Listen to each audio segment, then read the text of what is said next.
We give praise. Shalom, brother. We give praise, esteem, and honor to the Most High Yah by way of Yahushua HaMashiach this day, the 5th chapter of John and 39th verse. Search the scriptures, for in them you think you have eternal life, and they are they which testify of me. You will not come to me that you might have life. I receive not honor from men, but I know you, that you have not the love of Elohim in you. I come in my Abba's name, and you receive me not. If another shall come in his own name, him you will receive. How can you believe, which receive honor one of another, and seek not the honor that come from Elohim only? Do not think that I will accuse you to Abba. There is one that accused you, even Moses, in whom you trust. For had you believed Moses, you would have believed me. But if you believe not his writings, how shall you believe my words?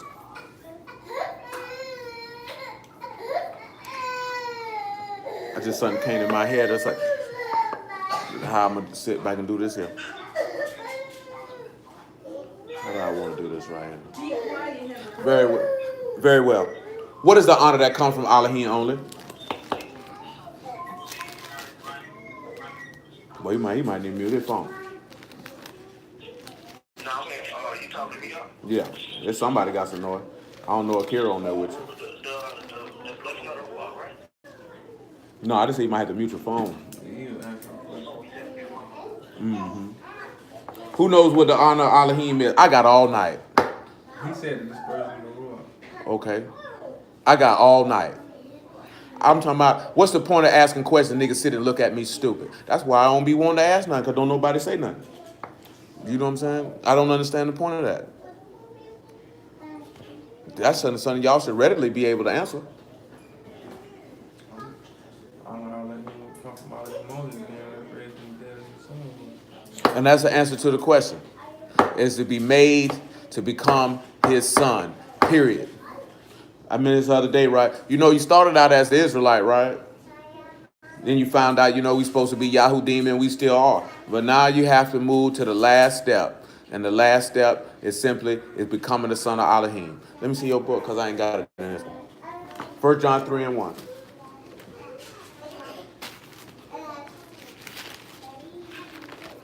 And I'm going to show you why that I'm mentioning this here, and most high willing it'll be clear by the time I get finished. 1 John 3 and 1 says, Behold, what manner of love have Abba bestowed upon us, that we should be called the sons of Elohim. Therefore the world know us not, because it knew him not. Beloved, now we are the sons of Elohim. It doth not yet appear what we shall be, but we know that when he shall appear, we shall be like him, for we shall see him as he is. And listen to what he tells you. Every man that have this hope in him purify himself, even as he is pure. So when we look at hope, this is your earnest expectation. So everyone who has the hope in them that to become a son of Elohim, that they will appear, that they will be like as a Mashiach appears.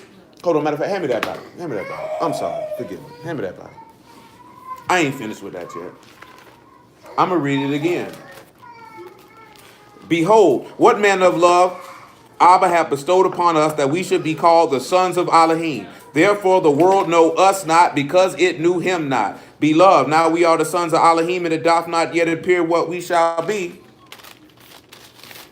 But we know that when he shall appear, we shall be like him, for we shall see him as he is. Every man that hath this hope in him purify himself, even as he is pure.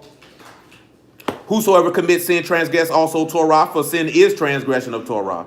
You know that he was manifested to take away our sins, and in him is no sin. Whosoever abide in him sin not. Whosoever has sinned have not seen him, neither known him. Little children, let no man deceive you. He that do righteousness is righteous, even as he is righteous. Now, you notice how he said that every person that has this hope in them purifies themselves, even as a Mashiach is pure. So when we look at what the honor that comes from Elohim only, that honor that only can come from Elohim is to make you a son of Elohim. No man can bestow that upon you. You cannot bestow that upon yourself. That just is not going to happen. We mentioned that briefly last week, and that's the focus, what you're looking at, of what atonement is about. And by the time we get finished, you'll see that we'll have to work that all the way back to the beginning. But let's take ourselves to Leviticus 23 just for a baseline, and then Leviticus 16. That's just for those that don't know.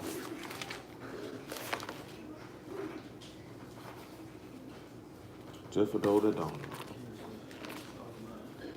Mm-hmm.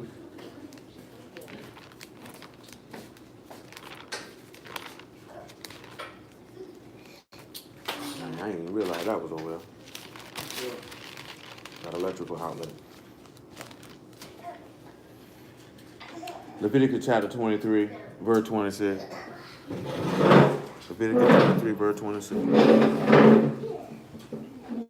And when Yahuwah spake unto Moses, saying, also on the 10th day of this 7th month there shall be a day of atonement. It shall be a Kadesh convocation unto you. You shall afflict your souls and offer an offering made by fire unto Yahuwah. You shall do no work in that same day, for it is the day of atonement, to make atonement for you before Yahuwah your Elohim. For whatsoever soul it be that shall not be afflicted in that same day, he shall be cut off from among his people.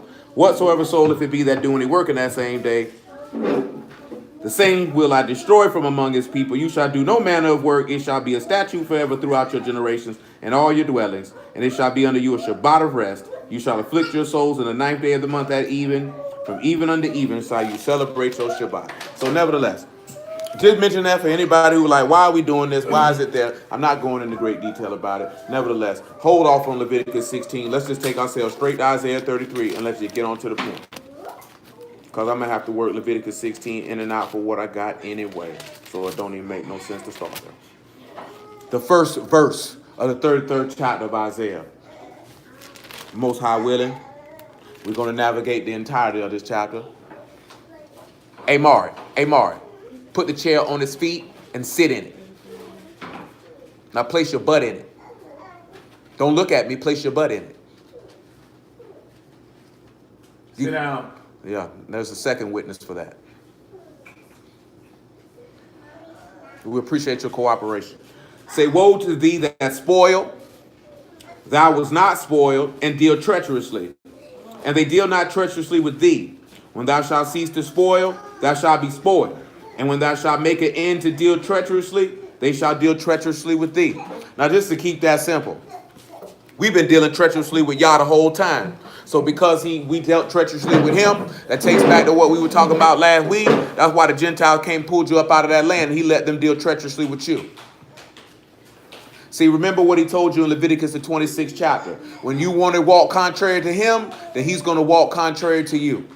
He also tells you that what a man soweth, that he will also reap, and that he will reward a man according to his works. So since we want to deal treacherously with him, that's what he rewarded you with. See, a lot of times the individual don't realize, matter of fact, get Galatians chapter 6, and I just let y'all tell it to you. Well, at least the Ruach of y'all coming out of Paul's mouth. Let me say it in that fashion. Because it's definitely... No, I mean, because some people actually believe that Paul's letters are scriptures, and I don't understand how they could believe that they're scriptures when they clearly say epistle letters at the top of the page. But I'm not finna get into that right now, because that's neither here nor there. 33, that's what we hold. We in Galatians chapter 6 from verse 7 right now. Be not deceived, Elohim is not mocked. For whatsoever man sow, that shall he also reap.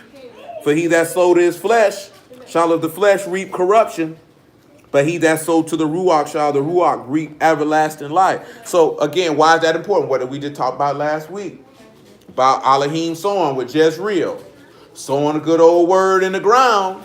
Sow a good word in your heart, you'll reap everlasting life. Sow a good word to your flesh, and you're going to hell.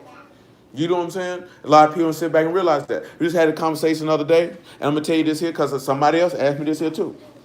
Shoot, I had to tell about 3-4 people in different manners. Had somebody tell me earlier, situation they dealing with, how they able to, how many of y'all ever felt like you actually can see unclean and clean spirits, like with your physical eyes? You know what I'm saying?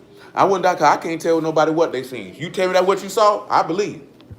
You know what I'm saying? Because somebody told me that they see him. How many of you felt like you done felt an unclean or clean spirit in your presence? The reason why I say that, because you remember when he let David see that Malachim coming through slicing and dicing? Remember how we just looked at Balaam, where the donkey could see the angel, but Balaam couldn't? The reason why I say this here, because y'all can pull your eyes back and let you see stuff. that other people can't see. That don't mean it. Like his spirits all around. How can Psalms 91 be accurate if he say your Malachim got charge over thee, if they not round? You know what I'm saying? If they not round, you just can't see them. You know what I'm saying? But they there. That's go. And I'm mentioning that there because an unclean spirit can't do nothing to you. Nothing that y'all don't let them do. You know what I'm saying? Why do you think, matter of fact, why do you think Paul say the weapons of our warfare are what? They're not carnal, they spiritual. And he said we war against not flesh and blood, but spiritual wickedness. You know what I'm saying? Because it's not necessarily going to be something that you can tangibly lay your eyes on. You know what I'm saying? Like some people have unclean spirits in them. And when I say unclean spirit in this aspect, I'm talking about the spirit that is in them. Not that there's an evil spirit in them. You know what I'm saying? They have an unclean spirit because they have an unclean heart. So this is why these niggas end up doing stuff. That's why stuff happens to some niggas. Sometimes stuff happens to you just because it's life. Because the book tell you some things are just time and chance. You know what I'm saying? Some stuff happens to you because you do right. Some stuff happens to you because you're evil. You know what I'm saying? Sometimes stuff happens to you because you just did something flawed. You ain't even got to do nothing evil. You're just flawed. He just got to bash you upside your head and just let you know that. Because what he just, and I mentioned that there all these things, because what did he just say? You're going to reap what you sow. You know what I'm saying? If you sow carnal stuff, that is exactly what you're going to get back. And you're going to be a son of Adam and you're going to return back to the dust. You sow to the Ruach and you're going to be a son of Elohim and you're going to reap everlasting life. This is why Paul wrote in 1 Corinthians 15 that the honor of the celestial and the honor of the terrestrial are two different things. You know what I'm saying? See, most niggas want the honor of the. Let me just get it. 1 Corinthians 15. I'll just let him tell you. Most niggas want that fleshly honor. Somebody tell them how great they is.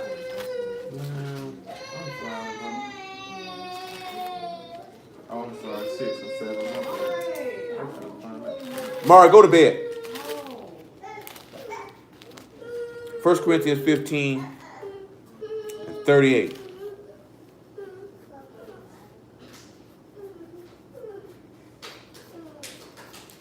I can't say I ain't never seen no spirit. I done felt one before. Shoot, a couple times.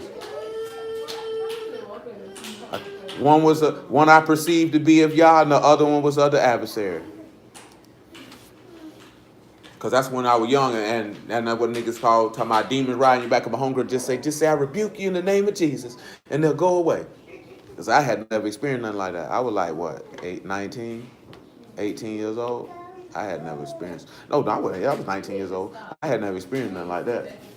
I jumped weird. You know what I'm saying? Nigga, you can't talk. It's a weight all on your back.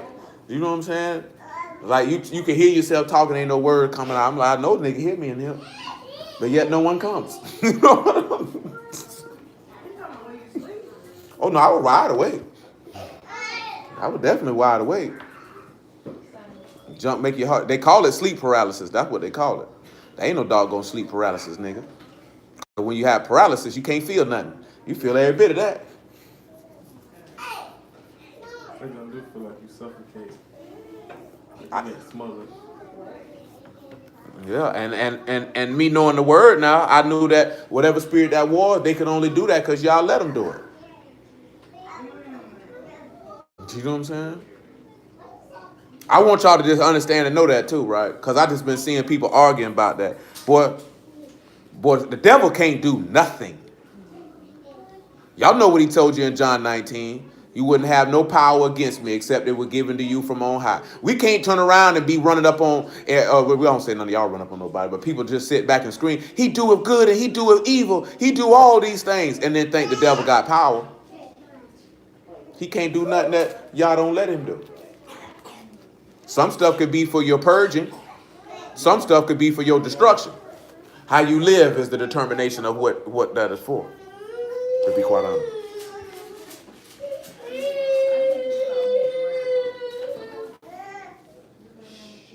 Yeah, you know what that means, so be quiet. 1 Corinthians 15 and 38. But Elohim giveth a body as it hath pleased him, to every seed his own body.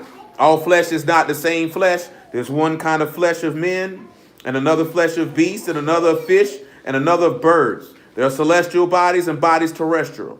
The esteem of the celestial is one. The esteem of the terrestrial is another. You got to ask yourself, which esteem you want? You want terrestrial, you want celestial?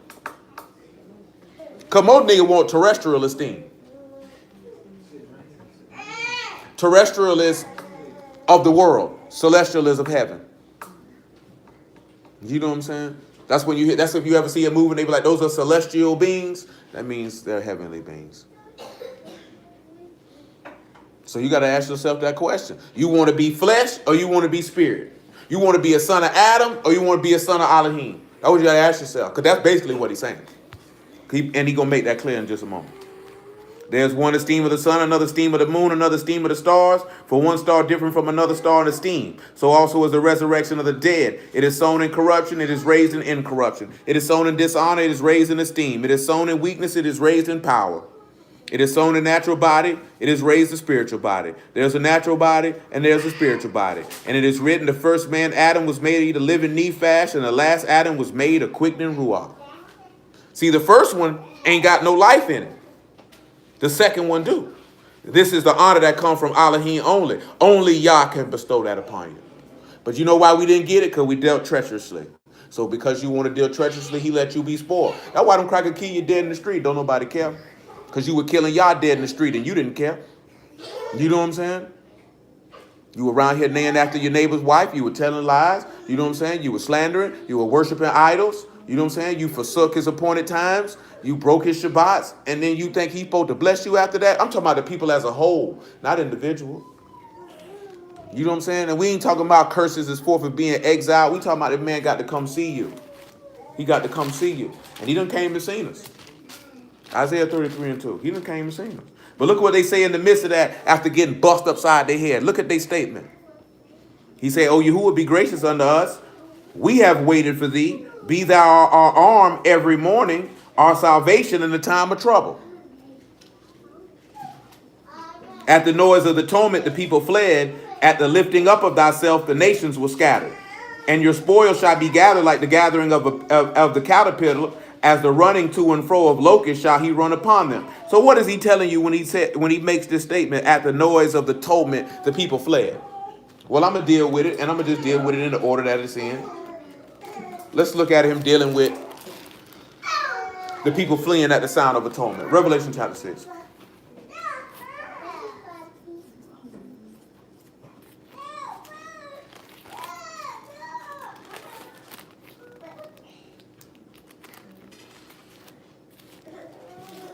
Six and 14, I suppose.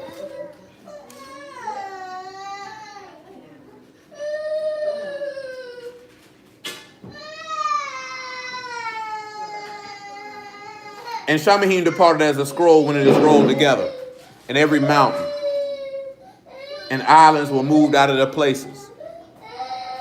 And the kings of the earth, and the great men, and the rich men, and the chief captains, and the mighty men, and every bondman, and every free man, hid themselves in the dens and in the rocks of the mountains, and said to the mountains and rocks, fall on us, and hide us from the face of him that sit on the throne, and from the wrath of the Lamb. For the great day of his wrath is come, and who shall be able to stand? Now let me ask y'all a question, right? See who can answer this question.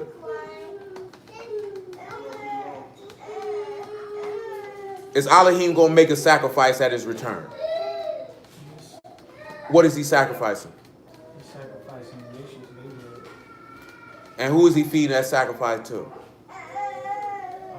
land where they should incense. No, he said the sacrifice to the birds and the beasts, specifically. But you know why I mentioned that?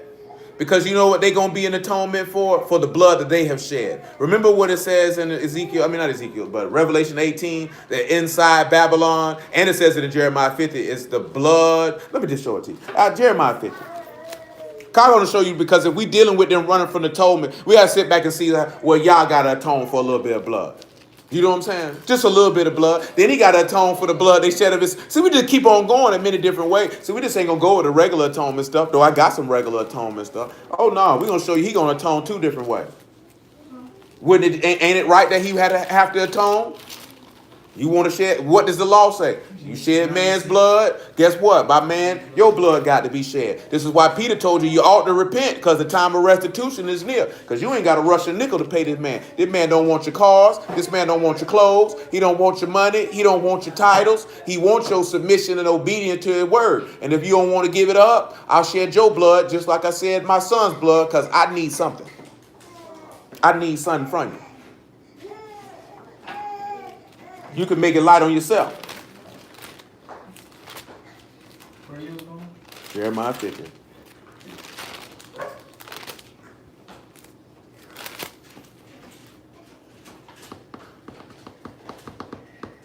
Let me see the verse. Jeremiah 50 and what? 27.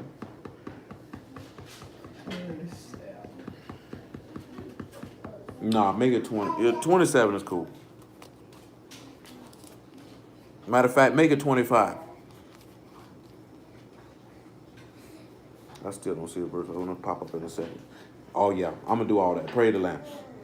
Yahuwah have opened his armory and have brought forth the weapons of his indignation, for this is the work of Yahuwah Elohim of hosts in the land of the Chaldeans. Come against her from the uttermost border upon her storehouses, cast her up as heaps and destroy her utterly, and let nothing of her be left. Slay all her bullocks and let them go down to the slaughter, destruction unto them, for their day is come, the time of their visitation. The voice of them that flee and escape out of the land of Babylon to declare in Zion the vengeance of Yahuwah Elohim, the vengeance of his temple. Now let's sit back and look at it. What did the Babylonians do to the temple? They took all the gold and destroyed it. They destroyed the temple. So guess what? What did these people turn around and do 2,000 years later, 2,000 years ago? They destroyed his temple. He's got to have vengeance for it. Let's see why. Revelation 1. Now, of course, we know this didn't, you know, some people, oh, you're reaching, you're stretching. Yeah, we know he's talking about the literal temple. But then you got to point further, because what did the people did not understand when the Mashiach told and destroyed his temple? I'll build it back up in 3 days. When you killed him, you destroyed his temple, set it on fire. I got to come see you. That's why he coming to set you on fire. You got to make an atonement. Revelation 1 and 4. Yakanan to the 7 houses which are in Asia, Khan be unto you, and Shalom, from which is, and which was, and which is to come. Now I'm going to just sit here. Who will I choose? Who can I see? Lisa, do you know why it says, which was, which was, and which is to come? Do you know why that statement is made? Do you know what that means? Which is, which was, and which is to come. Do you know what that means?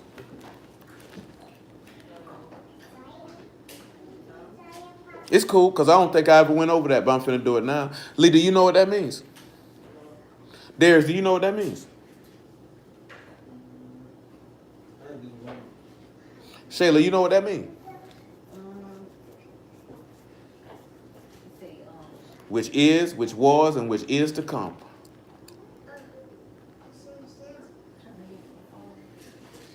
Deidre, you know what that means?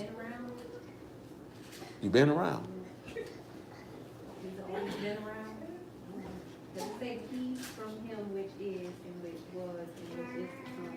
He finna say it himself. He said it a couple times. I'm finna read another verse, and he gonna say it himself. Do you know what that means? No, there's none. No, for real. Like, he been there from the beginning. He came, he was, he died, he's coming again. That is the correct answer. That's what Shayla said. I heard the beginning part. She didn't give me the last two. She said, yeah. Well, you said it mighty low. I said that's what I thought. You gave me the first part, and then you just like you bailed out on me. I mean, your face was looking like, No, I got the first part, but you looking like you was like, you know what? I'm just gonna stop right now because I don't have the rest. Then again, I can't see that far, so I could have been mistaken. Because you definitely look like a faint blur. Yeah, I got my coupon ready. That's exactly what it is. Proverbs chapter 8, in the beginning, Yah possessed me in the beginning of his way. Before the earth was ever made, I was there.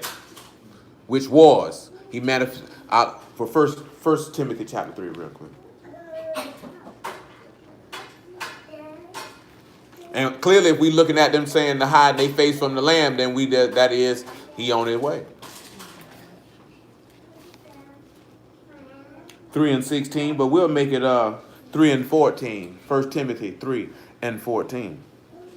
These things write I unto thee, hoping to come unto thee shortly. But if I tarry long, that thou may know that how thou ought to behave thyself in the house of Elohim, which is the synagogue of the living Elohim, and the pillar and ground of the truth. And without controversy, great is the mystery of godliness. Elohim was manifest in the flesh, justified in the Ruach, seen of Malachim, preached unto the Gentiles, believed on in the world, received up into esteem. That is the wars. The is to come is the part that we looking for. See, we wasn't there for the before, clearly, which is, we wasn't there for that. You know what I'm saying? In the beginning was the Word, and the Word was with Elohim, and the Word was Elohim. We definitely wasn't there for the which was, because none of us were alive. You know what I'm saying? But you who are willing, you'll see him on the is to come. Come on back to Revelation chapter 1. I just had to make sure y'all knew what that statement meant and why that's stated that way. One day we could come back and cycle through it, but we cycle through it all the time.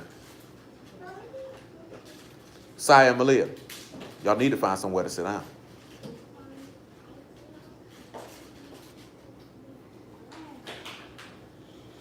And Yakanan to the 7 houses which are in Asia, Khan be unto you, and Shalom from him which is, and which was, and which is to come, and from the 7 Ruachs which are before his throne, and from Yahushua HaMashiach, who is the faithful witness, the first begotten of the dead, and the prince of the kings of the earth, unto him that loved us, and washed us from our sins in his own blood, and have made us kings and priests unto Elohim, his Abba, to him be esteem and dominion forever and ever. Amen. Behold, he come with clouds. Every eye shall see him, and they are also which pierced him, and all kindreds of the earth shall wail because of him. Even so, Amen. I am the Aleph and the Tau, the beginning and the ending, saith the Master, which is, which was, and which is to come, the Almighty. Notice what he said, what they all going to do when they see him. Then he said there'll be a noise of atonement because of this here. See, they're going to be screaming, they're going to be hollering. I told you I had a dream about it. Now it made me think about a couple of niggas said they had a dream about the end of the world. Clearly that's not going to happen. Now it didn't have no time frame on it, but I had a dream about that. And it's very clear to me right now as I tell you about it. I had a dream probably about 6-7 years ago. It was a devastating sight to see, I can tell you that. Devastating sight to see. And I ain't gonna lie to you, in the midst of it, definitely had me some nervousness. If you think I was just standing there like, yeah, because I had never seen such carnage ever on no medium of movie, television show, or nothing. You know what I'm saying? All I seen were people screaming, hollering, and dying. You know what I'm saying? And like I ain't even have it from what I can recall of like the sky popping open and me seeing him. Like I don't think I seen him in none of it. You know what I'm talking about? It was strictly the carnage and what the people were expressing, that it was Yahushua who was executing said carnage.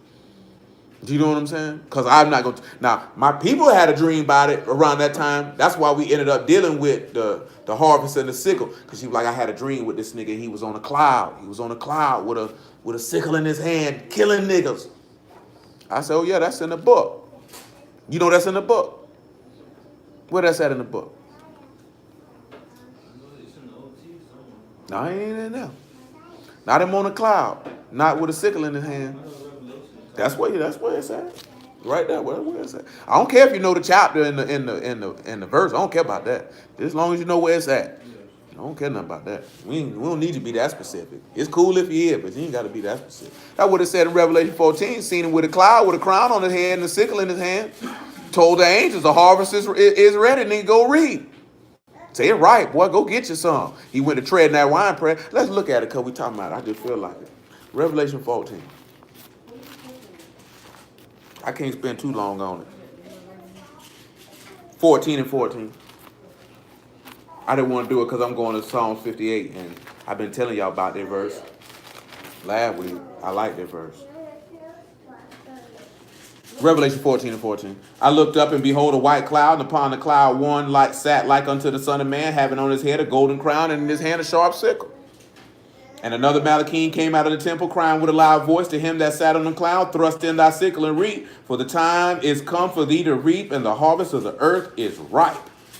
It's time. That's what we seeing in Isaiah 33. They saying it's time.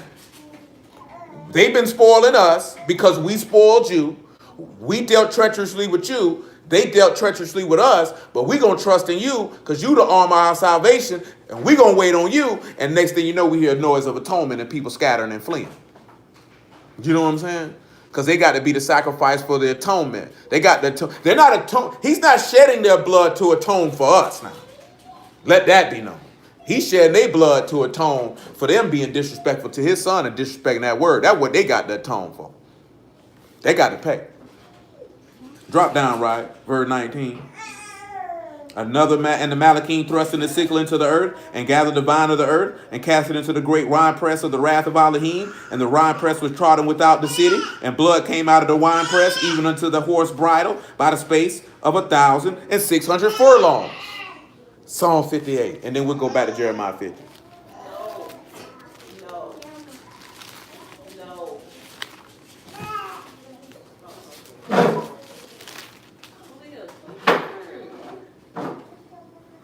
Psalm 58, verse 6. Psalm 58, verse 6.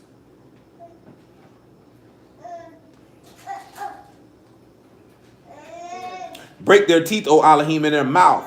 Break out the great teeth of the young lions, O Yahuwah. Let them melt away as waters which run continually. When he bend his bow to shoot his arrow, let them be as cut in pieces, as a snail which melt. Let every one of them pass away. Y'all know that's what it's saying, what in Zechariah, right? They going to stand there, and you know what's going to happen to their eyeballs? Say it's going to melt away while it's in their sockets. Tongue going to melt away right in their mouth. Praise the Lamb. That's what you ought to get. See, like some people, and I ain't even talking about just shoot, period. See, a lot of people don't like to hear that because really they get convicted in their own heart because they wicked. Shoot, let that man wrath be executed and let sinners be rooted out the earth. You think he put this stuff in the word and we ain't supposed to have that expectation?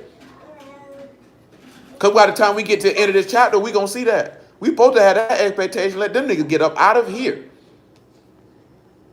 He say, before your pots can feel the thorns, he shall take them away as with a whirlwind, both living and in his wrath. You see that whirlwind? If he take them away in the whirlwind there, what he taking them away in? In a cloud. You see how that go with Isaiah, Revelation 14? In a cloud. You feel me? See, when he come with that whirlwind, he say, let him take away both the living and in his wrath. He say, the righteous shall rejoice when he see the vengeance. He shall wash his feet in the blood of the wicked. Let's just read that one more time. Listen to what he say. The righteous shall rejoice when he see the vengeance. He shall wash his feet in the blood of the wicked. So that a man shall say, truly there is a reward for the righteous. Truly he is an Elohim that judge in the earth. Now, am I wrong? Because this book said that the righteous said that this is a reward. And truly he judges properly. He said we'll rejoice. So this is the part I don't understand, right? So do we get caught up on the vengeance? I'm waiting for it like niggas be. But no, but I'm going to be quite pleased in the day of. I'll be very well pleased. Very well pleased. See, right now, people don't believe there's a reward for the righteous. And you know why they don't believe it's a reward for the righteous? Because they don't see the reward of the wicked being mandated upon their head. Like, okay, I give you an example. I just seen Lil Duval say, man, they should have just let Bill Cosby just not go to prison. Because he old. And he was like, let God get him. I understand his point. I'm not saying his point is wrong. But guess what? Y'all get him twice. I'm going to send this old bastard to prison. You know what I'm saying? I'm going to let you suffer in prison. Then I'm going to kill you. And then I'm going to make you suffer again. You know what I'm saying? But don't get me wrong. If we're not dealing with no word, I probably would agree with me. That nigga 80 years old and blind, man. You know what I'm saying? This nigga's out here raping and killing niggas. Y'all finna lock this nigga up? Yeah, he supposed to rape the lady when he was 67, but shoot, this nigga old. He ain't got but a couple more calendars on the seat, and it's over with for him. Do you know what I'm saying? We know that could go for anybody, but we know if we just use regular thinking, we know he closer to death's door than most of us here. Though the truth be told, we all close to his door. We all knocking on it. You know what I'm saying? But that nigga is beating it down. You know what I'm saying? But look how y'all did him. That man's sentencing guidelines was only supposed to be 2 to 3 years. Judge gave him 3 to 10. You know what I'm saying? Y'all gonna make sure he died in prison. That's where you dying at. You know what I'm saying? And guess what? I'm gonna send you down to Sheol, and I'm gonna raise you up, I'm gonna kill you again. It is what it is. You know, some of y'all seen that photograph of them people walking around at Aretha Franklin funeral. Aretha Franklin going to hell, and nigga was offended. If you know the word, I don't know what you was offended for. Shoot, if she I don't know how she lived, but if she contrary to the word, you know where she going. I don't care how good she sang. That's the sad part of how black people look at stuff. Because you have some type of talent and ability, y'all cares. Man, that nigga play some football, boy. I know he up there I know they up there in heaven singing, such and such singing. Nigga, is you stupid? And what you think they gonna be up there singing? They greatest hits?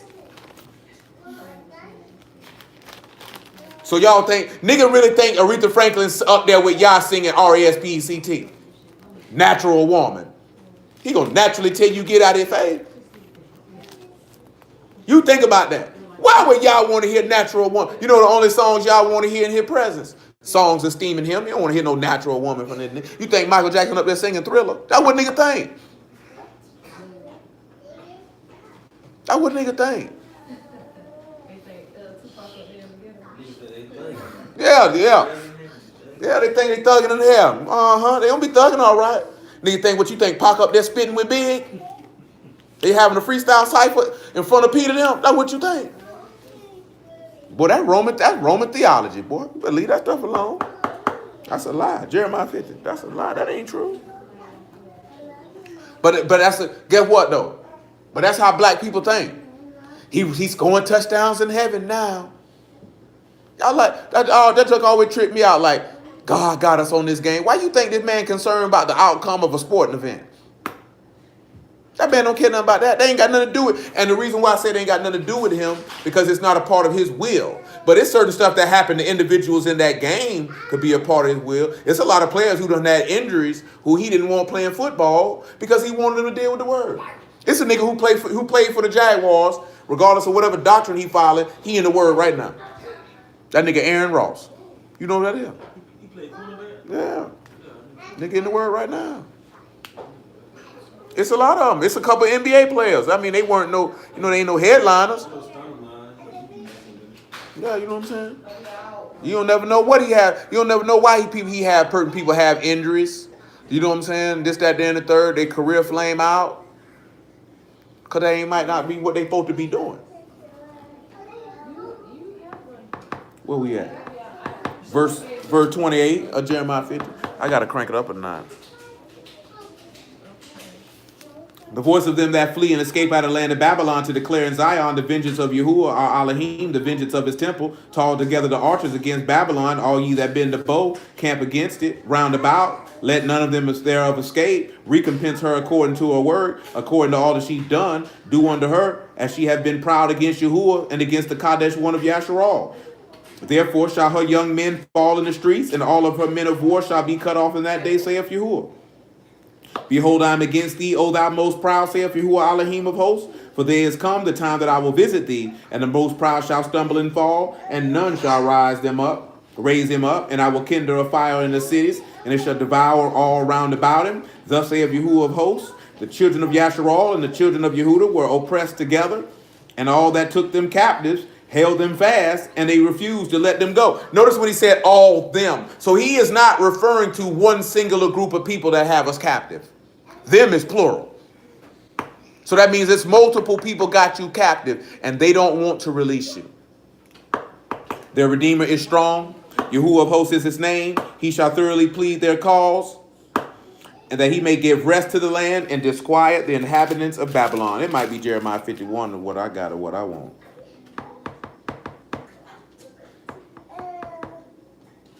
Yeah, I think it is. No, it's not over there. It's more to it, but we're not going to add all of that on there because we could be here all night messing with Jeremiah chapter 50. We're not going to do that tonight. But this man going to kill all of these people, and he going to spill their blood right in the street. Because they slayed the apostles and prophets, they slain the righteous men, they slain the saints, and they have to pay for it. They got to pay for it. Come on back to Isaiah 33, because we got to take it out.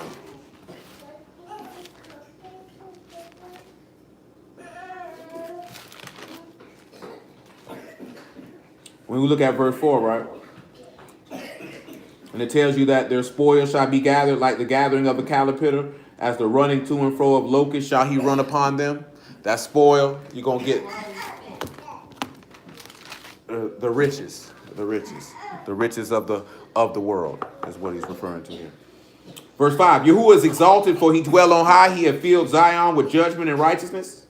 Wisdom and knowledge shall be the stability of thy times. That word for stability is Aman. Who remembers what Aman means? Nobody don't remember what that word means.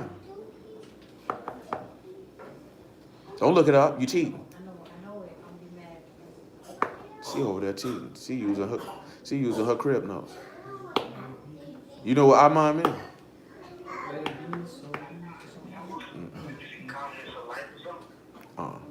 Lisa, you remember what Aman means? A-M-A-N. We just dealt with it not too long ago. What about you, Darius? Lee? D?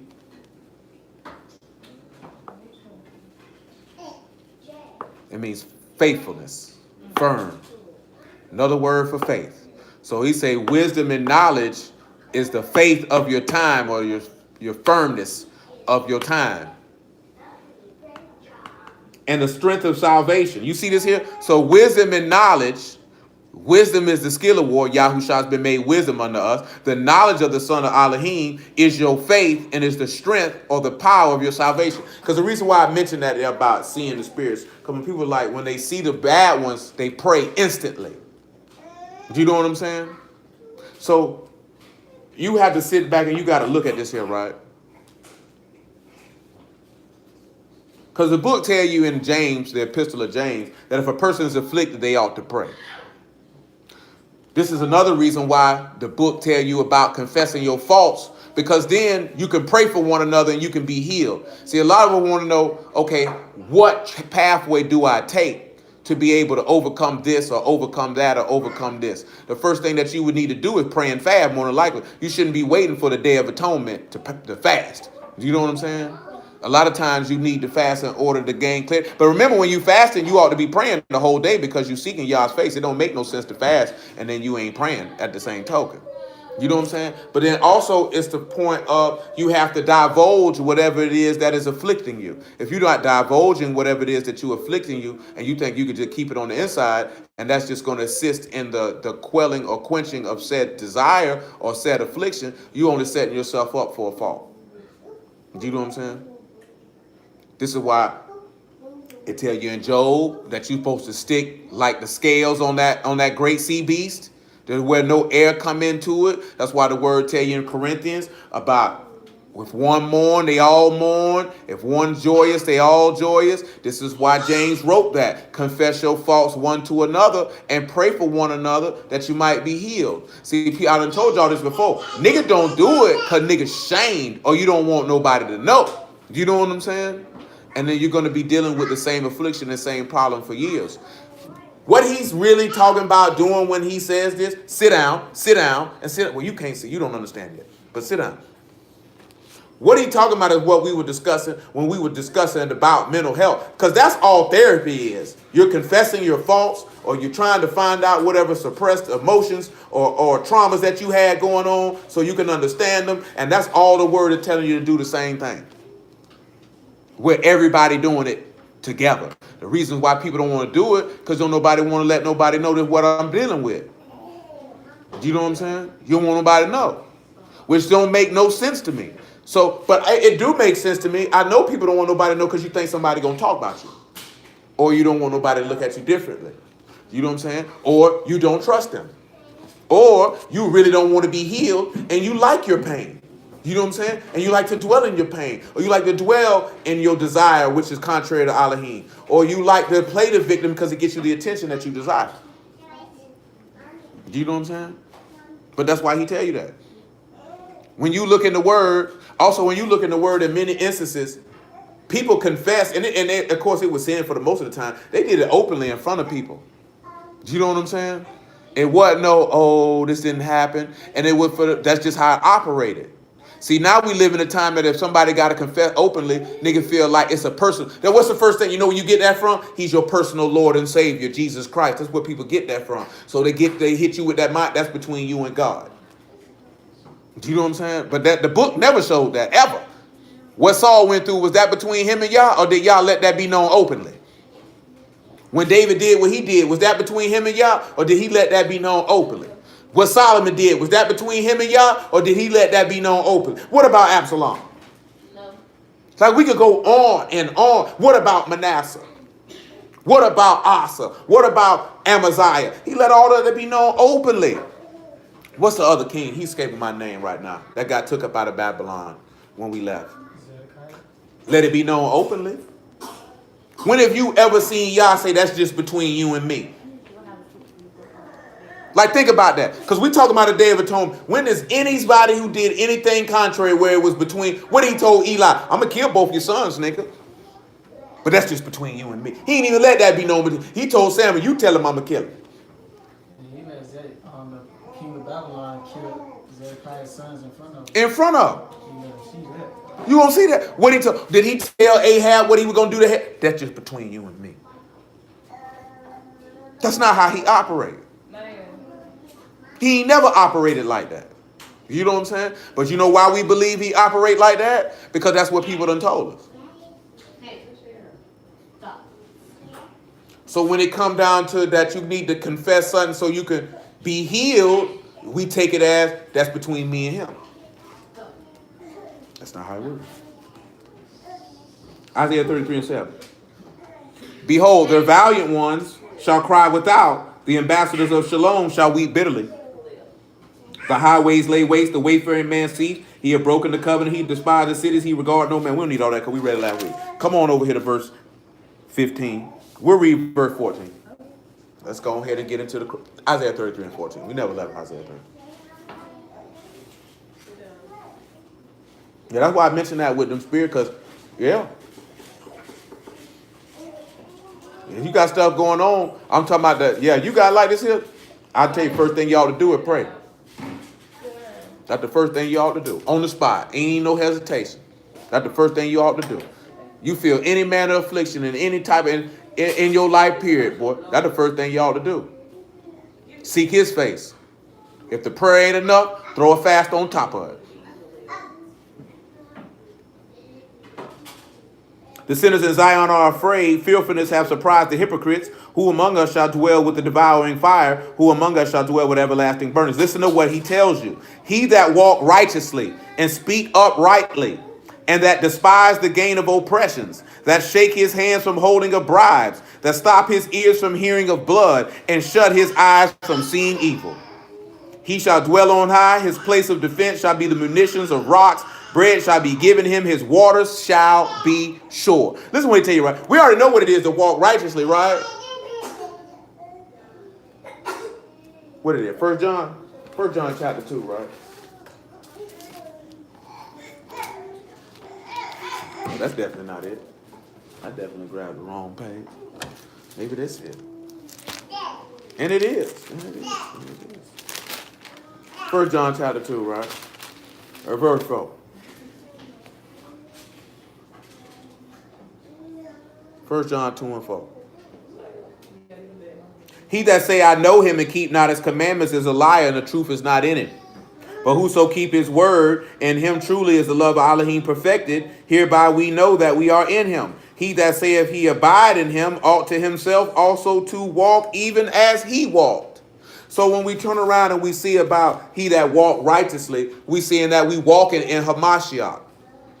Not the cornball stuff like niggas be talking about how he walked, but literally walking in the aspect of faith and obedience that he manifested. Then speaking uprightly. What would be speaking uprightly, Stanley?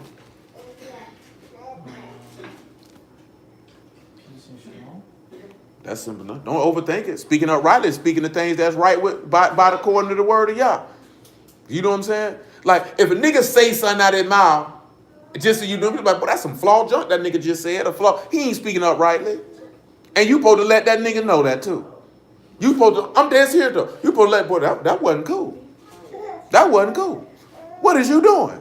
Speaking uprightly is saying what's right. That means you'd have to have good judgment. If you got good judgment, you'd be able to, we went over judgment, right? The mishpat, you put, boy, that ain't right. What is you doing? That's speaking up. Why did they hate Hamashiach? Because he spoke uprightly. He ain't do nothing but say what was right. He said they hate me because I testify of their works because they deeds evil. So if he testified of their works or they deeds evil, what he doing? He's speaking uprightly. What does it say in Amos chapter 5, right? He said they hated him that do what? Rebuke in the gate. If he rebuking in the gate, you know why he's speaking uprightly. Psalms 101 real quick, right?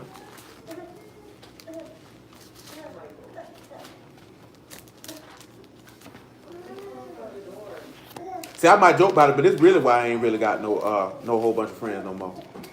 It just right here though. You ain't even if you do it if you sincere about the word, that's what's gonna happen.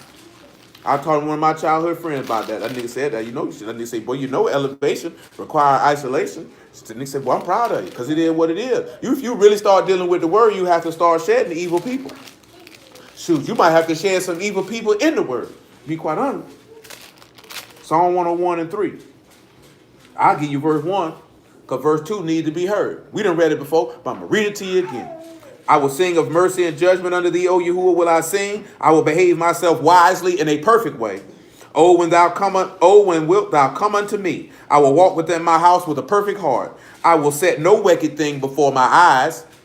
I hate the work of them that turn aside. It shall not cleave to me. A froward heart shall depart from me. I will not know a wicked person.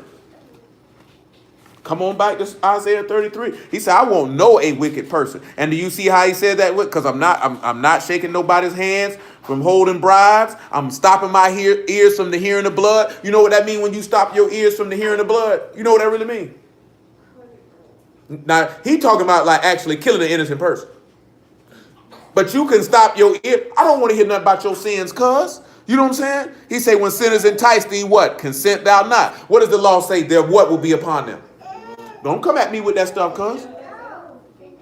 Don't come at me with that. I don't want to hear it. You notice how fast nigga don't want to talk to you when you don't want to talk about sinful things with them? Nigga don't want to talk to you no more. Because I'm telling you this here, right? I wouldn't care what their relationship was to you. When a nigga trying to get you to talk about some sin, that nigga either committing sin or he trying to entice you to commit some sin, and he want to see what your comfort level is with sin. You know what I'm saying? Gotta be careful. Isaiah 34, right? And when you see how he said, I will not see I don't want nothing to do with no evil. Why you think it said Lot's spirit was vexed? I don't want nothing to do with this here. I want nothing to do with this here. 34 and 16, and look what he said, right? Ye shall dwell on high, and his place of defense shall be the munitions of the rock. Bread shall be given him, water shall be sure. Pause. Revelation chapter 2. Let's see why he told you bread gonna be given you.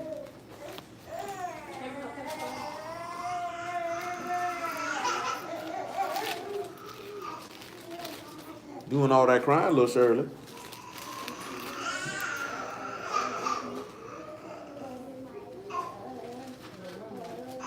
Revelation chapter 2, verse 17.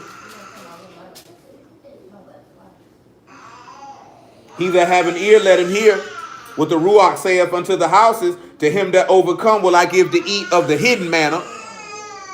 And I will give him a white stone, and in a stone a new name written, which no man know, saving he that receiveth. So when you see that, right, he said he give you hidden manna. That's why he said your bread gonna be sure. So what is it? He said he gonna give you bread, and water shall be sure. So what water is this that he giving you? Well, let's look and see what water it is that he giving you. Revelation 22. 22 and 17. And once you see that, you overcome. Isaiah telling you what Hamashiach came back and tell you. Your bread, he gonna give you bread. The water gonna be sure. If the water sure, that means you ain't gonna never thirst. He told you he was gonna give you bread and water. Guess what Hamashiach come back and do? Eat my flesh, drink my blood. I'm gonna give you bread and water. And guess what he turn around and do in the kingdom and give you again? Bread and water. And what did he do in the law when you were in the wilderness? What did he give you? Bread and water. And they still don't even catch how these two things go together. And the Ruach and the bride said, come. Let him that hear say, come. And let him that is athirst come. And whosoever will, let him take the water of life freely. You know what Isaiah told you in the 55th chapter? You come back to Isaiah 30. He say, ho, ho, ho, come down to the waters, every one of you that thirst. He said, why do you spend money on that which is not bread? You know what I'm saying? The bread and the water was always a similitude of the word and the spirit. You know what I'm saying? That's why Mashiach came back and said that in John when he said the bread and the blood. And that's why you see that again.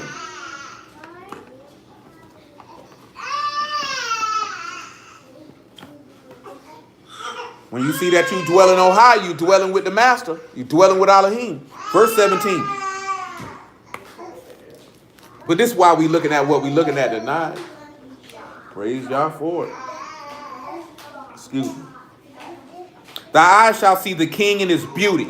They shall behold the land that is very far off. When he say land that's very far off, that's a distant land. You know, in another place they tell you that say don't weep for them, but weep for them that will never see their native country again. Do you know what I'm saying? Remember it said that Abraham, Isaac, and Jacob and Sarah were persuaded of the promises and seen them afar off, but never got hold to them. He said, thy eyes shall see the king in his beauty. What did Job tell you? I shall see him with my own eyes and not another. This is, whether you sleep or whether you wake, you're going to meet a Mashiach in the sky and be with him. You shall see the king in his esteem. That's why he say you'll see the Son of Man coming in his esteem. You're going to see him in his beauty. And you're going to see the land that was distant to you or far from you. Verse 18, thy heart shall meditate terror. Where is the scribe? Where is the receiver? Where is he that counted the towers? Thou shalt not see a fierce people, a people of deeper speech that thou can't perceive, of a stammering tongue that thou cannot understand. Ain't going to be no more strangers. Look upon Zion, the city of our solemnities. When we look at that, that's the word for Moed. What does Moed mean, Stanley? Appointed time. This is an appointed time. Look at what he told you to do. Look upon Zion, the city of your appointed time. Thine eyes shall see Jerusalem, a quiet habitation, a tabernacle that shall not be taken down. Not one of the stakes thereof shall ever be removed, neither shall any of the cords thereof be broken. So what is this meaning? If you look into Jerusalem for one of the appointed times, that only can be 3 appointed times. Passover, Pentecost, and tabernacles. That doesn't exclude trumpets or doesn't exclude atonement, but those were not times when you had to come. See, we looking at this, when he mentioning this here, he talking about the time to come. The time to come is tabernacles when we dwell. This is when he tell you this next though. But the esteem of Yahuwah will be unto as a place of broad rivers and streams, wherein shall no galley with oars, neither gallant ship pass thereby. This is what we need to look at, right? For Yahuwah is our judge. Yahuwah is our lawgiver. He is our king and he will save us. When it say judge on this one here, which one you think it'll be, D? Shaphat or Mishpat? Which one you think it'll be?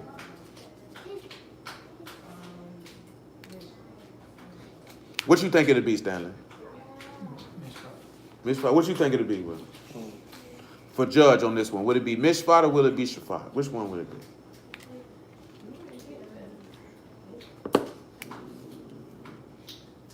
Probably Mishpat. Which one you think it'll be, Shayla? You got 2 to choose from. It's 50-50. Mishpat or Shaphat? What about you, Darius and Callie? Which one would you choose? What about you, Darius? Huh? Same? You over there sleeping? Leisha, which one you'll choose? Mishpat or Shaphat?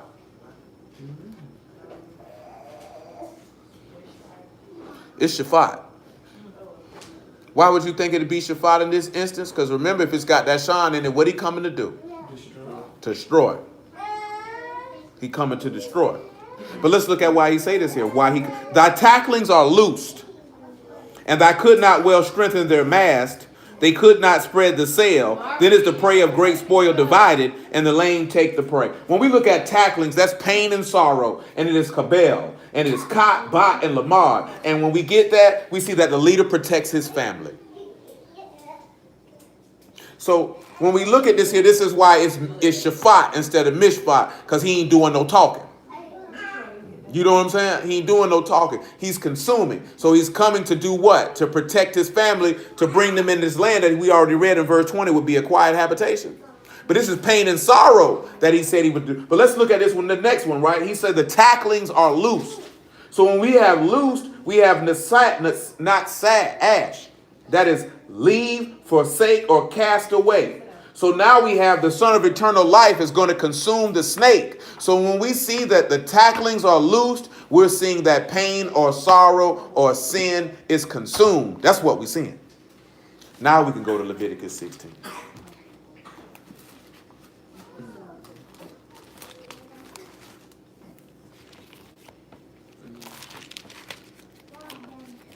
Get your Leviticus 16 and Deuteronomy 21.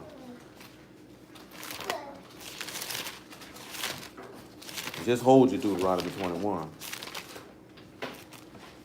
Leviticus 16, right? We will pick this up at about verse 5. 16 and 5. He shall take of the congregation of the children of Yasharal. Oh, let me ask y'all a question.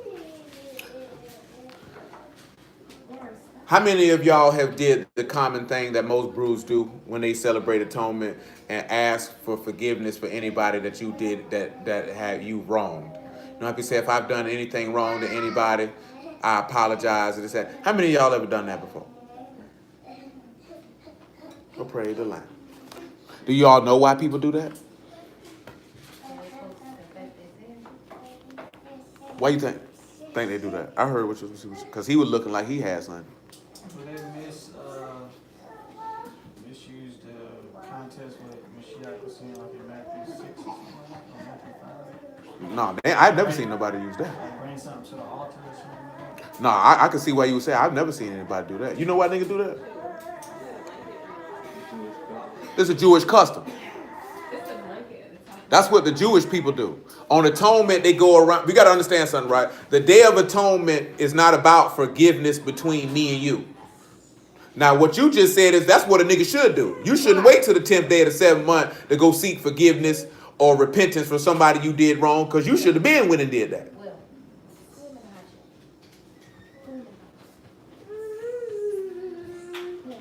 But a Day of Atonement is about atoning for the sins of Yasharal. It ain't got nothing to do with individuals.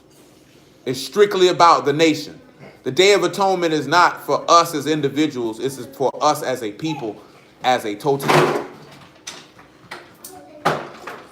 He shall take of the congregation of the children of Yasharal 2 kids of the goats for a sin offering and 1 ram for a burnt offering. And Aaron shall offer his bullock of the sin offering, which is for himself, and make an atonement for himself and for his house.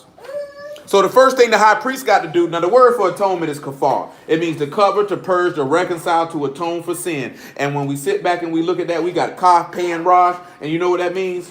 The highest has commanded the subduing of man's head. And who is the first person that got to go in this temple and make a sacrifice? Who is the head of Yasharal? It is the high priest. He the one got to come in here and make an offering or an atonement to reconcile himself. There is nobody else who makes an atonement for an individual in this law on the Day of Atonement but the high priest. He got to make an atonement for him and his house first. Listen what it say, right? He shall take the 2 goats and present them before Yahuwah at the door of the tabernacle of the congregation. Aaron shall cast lots upon the 2 goats, 1 lot for Yahuwah, the other lot for the scapegoat. And Aaron shall bring the goat which Yahuwah's lot fell, and offer him for a sin offer. You see how you got one that's strictly this for Yahuwah. Lot fall on this because the highest has commanded man's head to be subdued. So when we gonna turn around and look at reconciliation, we need to look at it in the terms of Yah has commanded for Hamashiach to be subdued. And guess what? Let's go to Revelation 13. This takes us back to what we were talking about with the which is part.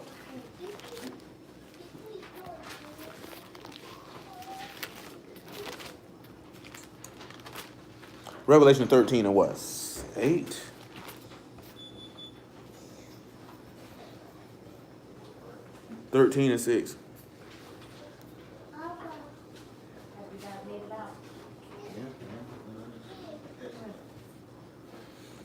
Revelation 13 and 6. And he opened his mouth in blasphemies against Elohim to blaspheme his name and his tabernacle and them that dwell in Shamahim. And it was given unto him to make war with the Chesed, to overcome them in power was given him over all kindreds and tongues and nations. All that dwell upon their rat shall worship him, whose names were not written in the book of life of the Lamb slain from the foundation of the world. What did the Mashiach say before Abraham was? He what? He said, I am. So he was letting them know that he which is. I've already been here. So when we see that the highest is already commanded for this man to be subdued. So when we look at atonement, the lot fell upon who? This one goat. That lot fell on Yahusha. He the one that got to be offered for a sin offering to reconcile or purge. Because what they did with the scapegoat. They put the sins in, put it outside the thing. And they sent him away. They didn't kill him. You know what I'm saying? But the one goat, you got to kill him. Come on back to Leviticus 16. If you look at that like how like we were killing his son, he didn't kill us, his people. See, Yahusha, the sin offering and the scapegoat. He both of them. You know what I'm saying? Mm-hmm. But he didn't kill it because that's why he gave atonement, period. They put the sins, I got to have somebody to blame. I got to kill somebody for the sin, and then I got to have somebody who take your sin. You know what I'm saying? So that's what the goat would represent. One goat, the goat that get killed is somebody got to die. It's you. But then I got to put this sin on somebody because you ain't done nothing. So I'm put this sin on him and I'm gonna send him out. You know what I'm saying?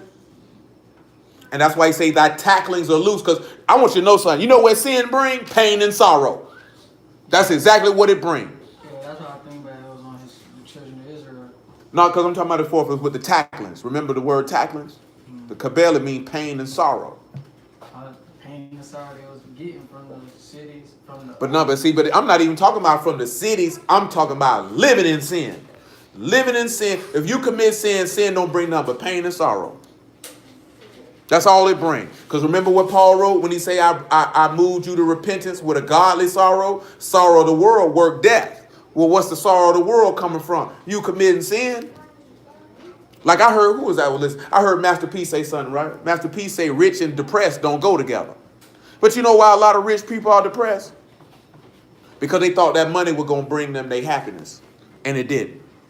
You know what I'm saying? You have a lot of people who be in a lot of situations where they married or they had kids or they get a certain job and they not happy because they thought that that event in itself would bring them happiness.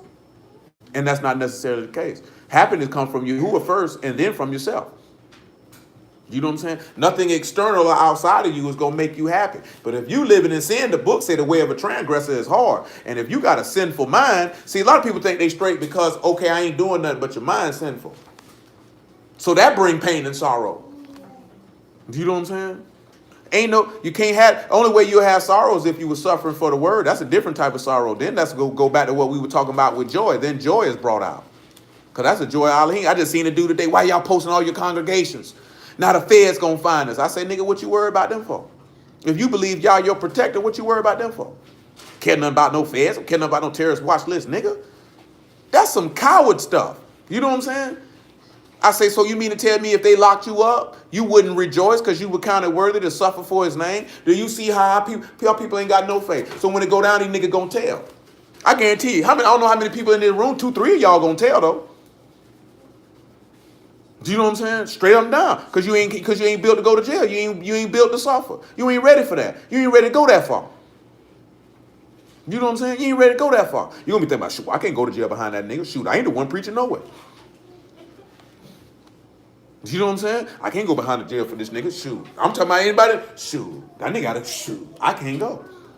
I tell you what, shoot. I tell you whatever you want you to know. They ain't ready to go. Well, you can't be no coward and serve y'all. Niggas might clown ISUPK for that statement. No cowards. But you can't be no coward and serve y'all, though. You seen that what happened in Numbers 13? What them niggas was? Cowards. And what did they do? Didn't get in. You can't be no coward and serve y'all now. You know what don't make... And not being a coward to serve y'all ain't got nothing to do with being hard. Yeah, that's why he say, oh, and I used to tell y'all that all the time. That's Revelation 21 and 8. You know the first two people going in the lake. The fearful and the unbelieving. Because at that point, you don't trust y'all, so I got to kill you. I got to kill you. Now, our brother in Detroit, he went at something, he lied though. I understand where he was coming from. My personal opinion, unbelief is the greatest sin. He went over that pride is the greatest sin. I ain't got no argument with him on that either. You know what I'm saying? You know what I'm saying? Because pride is a devastator. And shoot, if it ain't if unbelief ain't one, then shoot, it definitely 1A or 1B. Because pride ain't too far behind. I done told you that too. A lot of people going to hell for pride. And one of them niggas using that song where Jay-Z spitting that record. You know what I'm talking about? I couldn't cry. My pride wouldn't let me do it. See, pride stop a nigga from doing a lot of things. You know what I'm saying? Pride stop you from getting help. Pride stop you from pride break up relationships, marriages, friendships. You know what I'm talking about? Dealings with between parents and children. You know what I'm saying? Pride mess up money, mess up business relationships, all that. We put that pride to the side, boy. Pride won't even let you acknowledge you in sin and you need to get up out of it. You know what I'm saying? Because pride won't even allow you to say I was wrong. Pride won't even allow somebody to even tell you something right. You know what I'm saying? You know you're going, and guess what the book say? He resists the proud. I can't do nothing with a nigga like that. He can't do nothing with it. That's why I said I can't even argue with him when he's saying that's the greatest sin. Because shoot, he ain't lying. He ain't told no lie. That's spot on now. But my personal opinion, pride is brought out of unbelief. Do you know what I'm saying? That's just my personal opinion, my take on it. That's the genesis of it. The pride comes from the unbelief. Because you don't believe no way. Because you trust in yourself. You believe in yourself. That's why I told y'all that when we were talking about mental health. But don't be walking around here talking about, I can handle it by myself. That's pride. And that's foolish pride at that. Because what the book say? A wise man seek out what? Many counselors. Ain't nowhere in the world you say you wise and you ain't seeking out no counsel. You know what I'm saying? No. You can't convince me of that. You're not going to convince me of that. You only see, most of the time we don't seek out counsel because we don't want to actually hear what we need to hear. And that's pride. And that's pride. You can't live your life like that. Don't do that. It's going to be a lot of flames in that bit ag. You don't want that. Don't do that. Come on, man. Where we at? Verse 10. You see the scapegoat, honestly, is representative of him resurrecting from the dead also. Because the scapegoat is sent out alive. Because when Yahushua resurrect from the dead, he holding our sins. And they atone for. But the goat on which the lot fell to be the scapegoat shall be presented alive before Yahuwah to make atonement with him and to let him go for the scapegoat into the wilderness. You see this here? One get killed, one get presented alive. How do we reconcile both? Well, let's see. Hebrews chapter 7. See, we ought to think, matter of fact, before we even look at Hebrews 7, we can look at Hebrews 7. Proverbs chapter 16 and 6. Let me do that. See, we ought to think, y'all, that the word atonement is pointing to him subduing his son. Because did that not cover your sins? Did that not purge them? Did that not atone for them? See, niggas sit back and look at it like we got to keep atonement. Nigga, this day of atonement, you keep an atonement for memorial. Because ain't no atonement going, that been done went down. When that man died, that atonement was done. That was done. We ain't acknowledging nothing other than a memorial. You know what I'm saying? That's it. Paying homage and honor and respect. That's it. Ain't nothing to atone for today. Atone for what? Who getting atoned for? Shoot, you a day late in the dollar show. You wasn't nothing but a twinkling in the testicles of your father. Or as I can say in Hebrew, he was yet still in his father's loins. Shoot. Wasn't none of our parents even thought about being thought about at that juncture.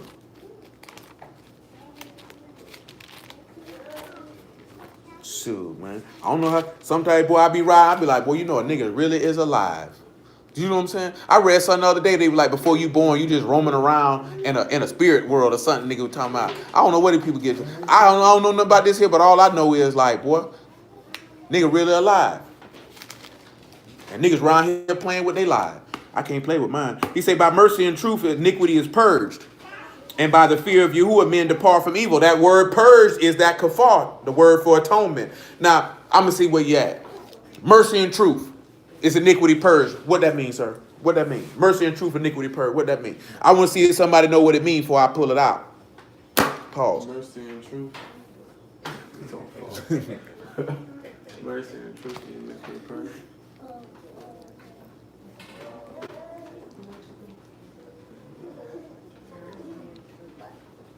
And I just went over this with y'all not too long ago. That's why I'm asking.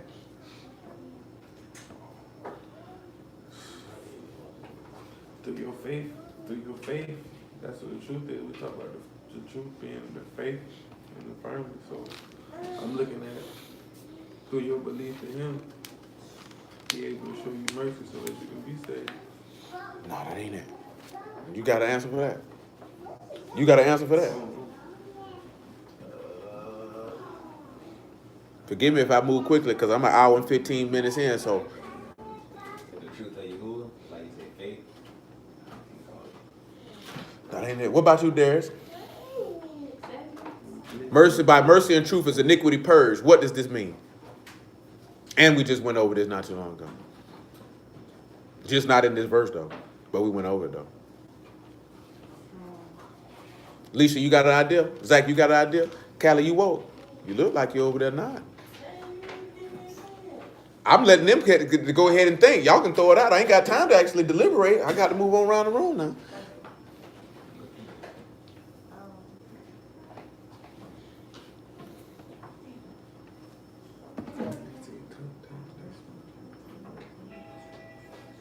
What about you, Shayla D? Because Zach and Darius over there just like they ain't got nothing. Who? Sean said. He said he spoke right, but how? That's easy. That's a cop-out answer. That's why I ain't want to go there. Hamashiach. But how? If it's a Mashiach, how? Some verses. Truth, make it. We just went over this in John, right? What did Moses bring? The law. What did it say Hamashiach brought? Say he came where he say the law came by Moses. Grace and truth came by Yahushua HaMashiach. Ain't that what we just read? So if you looking by what does grace mean? Favor. What is truth? Amuna. Then the grace and truth, mercy and truth. That's the same exact thing. So what are you seeing is by faith and the mercy of Elohim is sin purged. What is the mercy of Elohim? It's Yahushua HaMashiach. The mercy of Elohim allows you to become what? A son of Elohim. Because Elohim so loved the world, he gave his only begotten son that the world might not perish and that he might call you the sons of Elohim. And that's cool, but I could have got the gist of it. Like they say on Family Guy, when they say nobody outside the family can understand Stewart. So I get the gist of what you're saying, stupid. But y'all follow that though? Then you see how I say the fear. Oh, my page went away. And it say, for by the fear of Yahuwah, men depart from evil. So you see how that works? Hamashiach come with the grace and truth. That purged the iniquity. There where the repentance come in at. Come over here to Romans. This is what it means with Romans. That's why when you hear the gospel and you believe it, you'll be forgiven. No work involved. You ain't had to do nothing. You see how that works? You ain't had to do nothing. You ain't have to do nothing. Romans 4 and 4. You ain't got to do nothing. Praise y'all. Guess what? On atonement, them niggas ain't have to do nothing, did they? High priest walked right in there with them goats. Them niggas ain't had to do nothing. He shouldn't have had to walk in there with now goat. But guess what? You want to spoil and be treacherous. Now to him that work is the reward not reckoned of grace but of debt. But to him that work not, but believe on him that justify the ungodly, his faith is counted for righteousness. Even as David also described the blessedness of man, unto whom Elohim impute righteousness without works, saying, Baruch are they whose iniquities are forgiven, whose sins are covered. That's what Proverbs chapter 16 and 6 tell you. He didn't say you did anything. He said by mercy and truth, iniquity is atoned for. And the fear of Yah causes men to run from evil. See, that's the part we miss at, and this is the part what I'm trying to get to, right? Yeah, we Israelites. I'm good on that. Yeah, we Hebrews. I'm good on that. Yeah, we Yahudim, and you can tell yourself that. But boy, we supposed to be sons and daughters of Elohim. That's what you supposed to be striving for. And if you ain't striving for that, I'll watch you while you burning in hell and abhor your countenance every time I walk past you. If y'all find me worthy enough to enter into his gates, I promise to you, I'm going to look at you with disdain and disgust. And if need be, I will cut any one of you niggas' heads off if commanded to, with no hesitation, deliberation, or procrastination, and won't shed not now tear. And if he want me to reattach it and cut it off again, that's what I'm going to do. Because you ought to die. You know what I'm saying? You ought to die. Not when you have such an opportunity great as this, that you didn't even have to do nothing to get atoned for. Because if by mercy and truth iniquity is purged, then he telling you by mercy and faith, I sent my son to be subdued for your sins. And all you had to do is respect me after that. I'm not even bringing up nothing you did before all of that. All you got to do is respect me after that. That's why he Elohim to be praised. That's why he's a Elohim to be served. And that's why the name of Yahuwah ought to be extolled at every cut and corner and everywhere you go and everything that you do. And you should not hesitate to make mention of his great and esteemed name. And more importantly, it ought to be the first thing in your brain and how you live, and not being no old slime ball, cut and move type nigga, because he don't move like that. Because that's why he say, go ahead, man. Elohim is not mocked. You're going to reap what you sow. Play with it. You know what I'm saying? That's how you look at it. Play with it. I told you a long time ago, he a real dude. So how could you not love him? You don't love him because you ain't a real nigga. That's why you don't love him. Do you know what I'm saying? If you're a real person, it's easy to follow Yahuwah. Because the tenets that, if you're a real authentic person, the tenets that you say you abide by and move by is how Yahuwah is set up. That's him. If you say you real, then you would love Yahuwah, and it's easy for you to follow him. It's easy for you to operate how he operates, because you would already be moving in those tenets. The only things you didn't know were to put sin away, the things that are contrary as far as pleasing your flesh. Right or wrong? Who's more authentic than y'all? Ain't now more authentic than y'all. Nigga can't get right because you fake. That's all that is. I don't care who don't like it. Hebrew chapter 7. It is what it is. Because if you're a real person, that's why you'll come to Yah and you'll lay all your burdens on his shoulder. You'll stand firm for righteousness' sake. Got to stand firm for the Lord. That's what they tell you. Stand firm for the Lord. Doing that in that refrigerator. A little thirsty. I'm parched. We pick it up at verse 18 of the 7th chapter of the Epistle of Hebrews. At the end of the day, you're supposed to be a son of Elohim. You can't be no flawed nigga talking about you no son of Elohim. Because, boy, if I know you flawed and you talking about you're a son of Elohim, I'm going to tell you, boy, you know you lying. Son of the devil. Because look like you're doing his work. Don't be lying talking about that's your daddy. You know Satan your daddy. Look like you're doing the devil's work. See, so around here smoking on the devil's lettuce. Ain't that what that nigga said?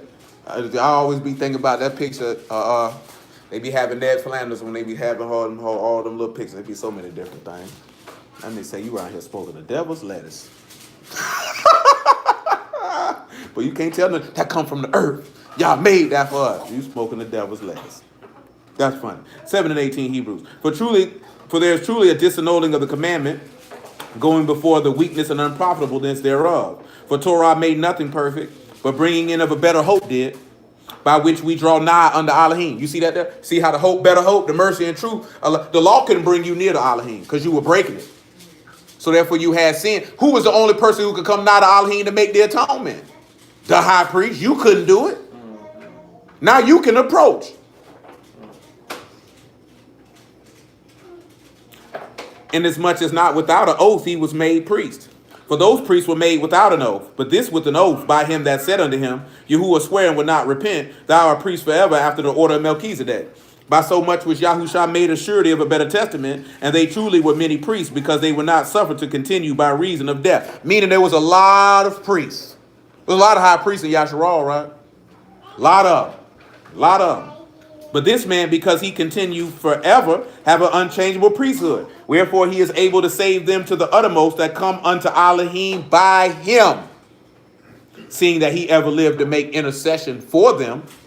For such a high priest become us, who is Kadesh, harmless, undefiled, separate from sinners, made higher than Shamahim, who need not daily as those high priests to offer up sacrifice first for his own sins and then for the people's. For this he did once when he offered up himself. Do you see how that works with that atonement, with that kafar? And it's meaning that the highest has subdued, has commanded that man's head be subdued. You know what I'm saying? So he has to be subdued. Or this sin cannot be atoned for and it can't be purged. Because he purged your iniquity. That's why I told you, you ain't doing, like, this ain't like, like niggas like to say, you got to rehearse the righteous acts. And I just asked some of y'all about this, so I'm not going to mention the people I just asked. Who know what that word for rehearse actually telling you to do? Who remembers what that means? You remember what that means? That's Judges 5 and 11 I'm referring to. That's a Hebrew favorite line, rehearsing the righteous acts. You know what that word means? Rehearse. In Hebrew, you know what it means? Hey, all right, you got to say it. Any of y'all know what it means? I forgot I asked. Darius, you know what it means? It means to recount or to retell. So it means you're supposed to talk about the word. Ain't talking about no rehearse. How you going to rehearse atonement, nigga? I'm practicing it. Let me get the goat and kill it. Come on, man. How can you rehearse that? There's some brothers, like I told you, your brother keeping tabernacles right now. If you should have known that if you seen the full moon out there the other night. You know what I'm saying? And guess what? How you rehearsing the righteous acts with a Coleman tent?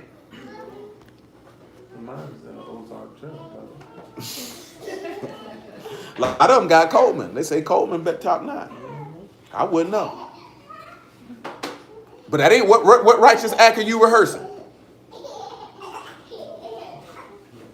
Like straight up. Because I want to know when they went to Walmart and bought one.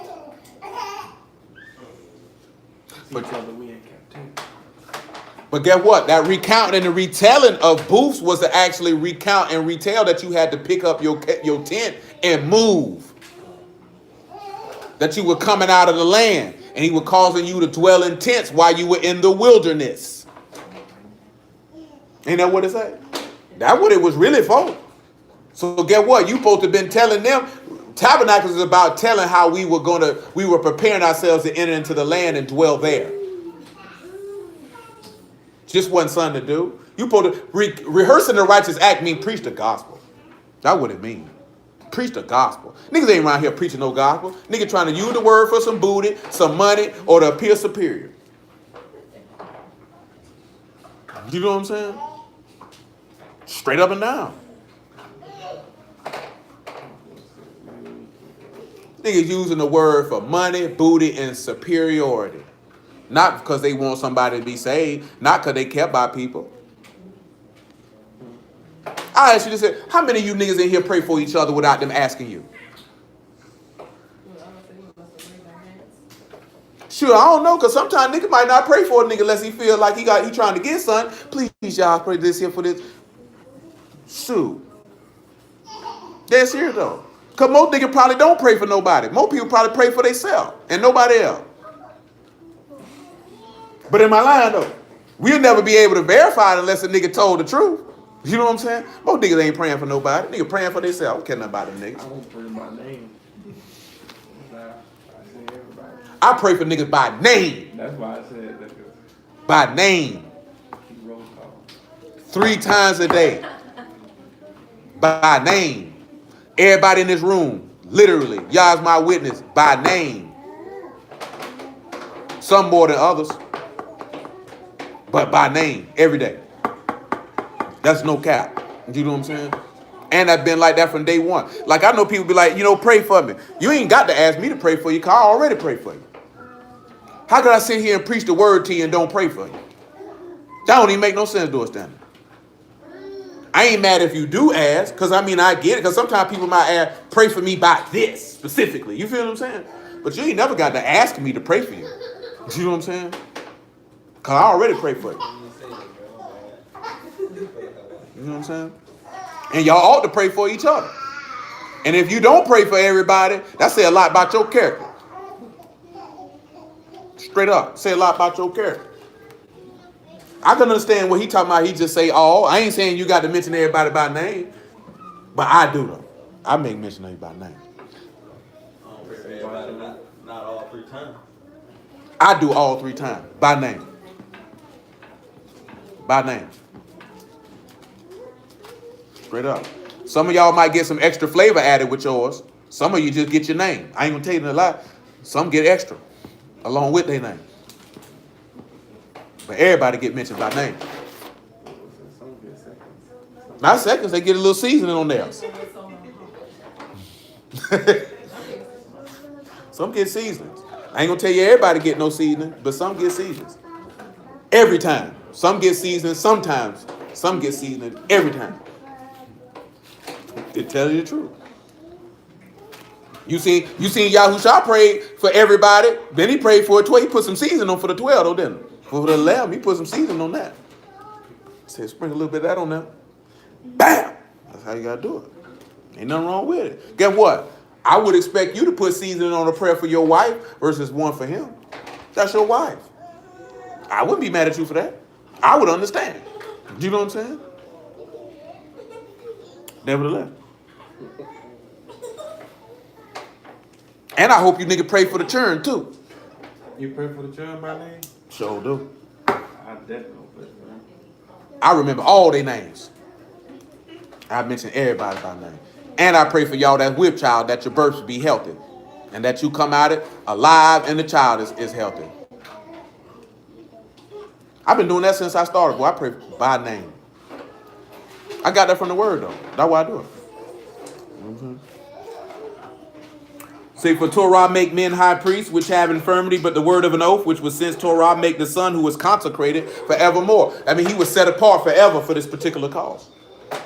For this particular cause. And remember, this is to loose us from pain and sorrow. So the leader has to protect his family. So what is he protecting us from? Death. Sin. That's what he came to protect us from.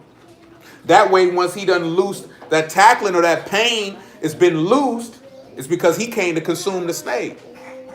I came to consume the originator, the propagator of your pain, which is the devil. Come on back over here to Hebrews 2 though.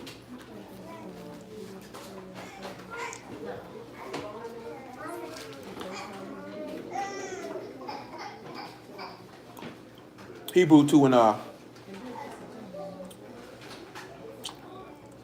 2 and 11, I surmise. Now, I ain't gonna tell you this lie though. I don't pray for my enemy by name. I just say, but I do say, you know, hey, no, I don't pray for them by name. I didn't tell you that. Shoot, you always got enemies. You serve Yahuwah. They really y'all's enemies. But no, I'm talking about people. I say enemies, whether they known or unknown, seen or unseen, heard or unheard. I just say, you know, render unto them according to their works and forgive them because they don't know what they're doing. Because if they did, they wouldn't come against the words of the living Elohim, but render judgment just into their bosom as you see fit. Straight up. That's about all I can say about that. You know what I'm saying? That's all you, what you supposed to add? Shoot. Render unto them as you see fit. But one thing about it now, he moved, and I ain't saying I got any, like, but if you serve y'all, you got somebody, you got some enemies. They could be in your own family. They could be with some of y'all that got a job, they could be on your own job. You know what I'm saying? You always got enemies. If you ain't got no enemies and serving y'all, you ain't serving y'all right.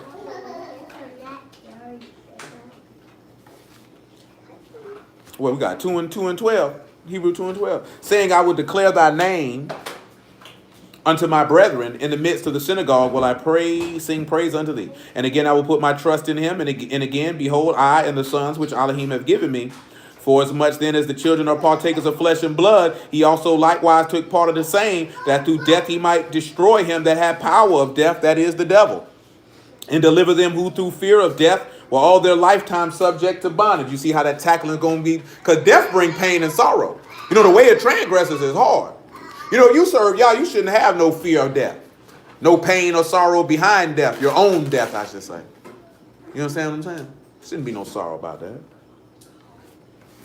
He said he truly took not on him the nature of Malachim, but took on him the seed of Abraham. Wherefore in all things it behooved him to be made like unto his brethren, that he might be a merciful and faithful high priest, by mercy and truth his iniquity purged, in things pertaining to Elohim, to make reconciliation for the sins of the people, kafar, atonement, The highest has commanded the subduing of man's head, for in that he has suffered being tempted, he is able to be a succorer to them that are tempted.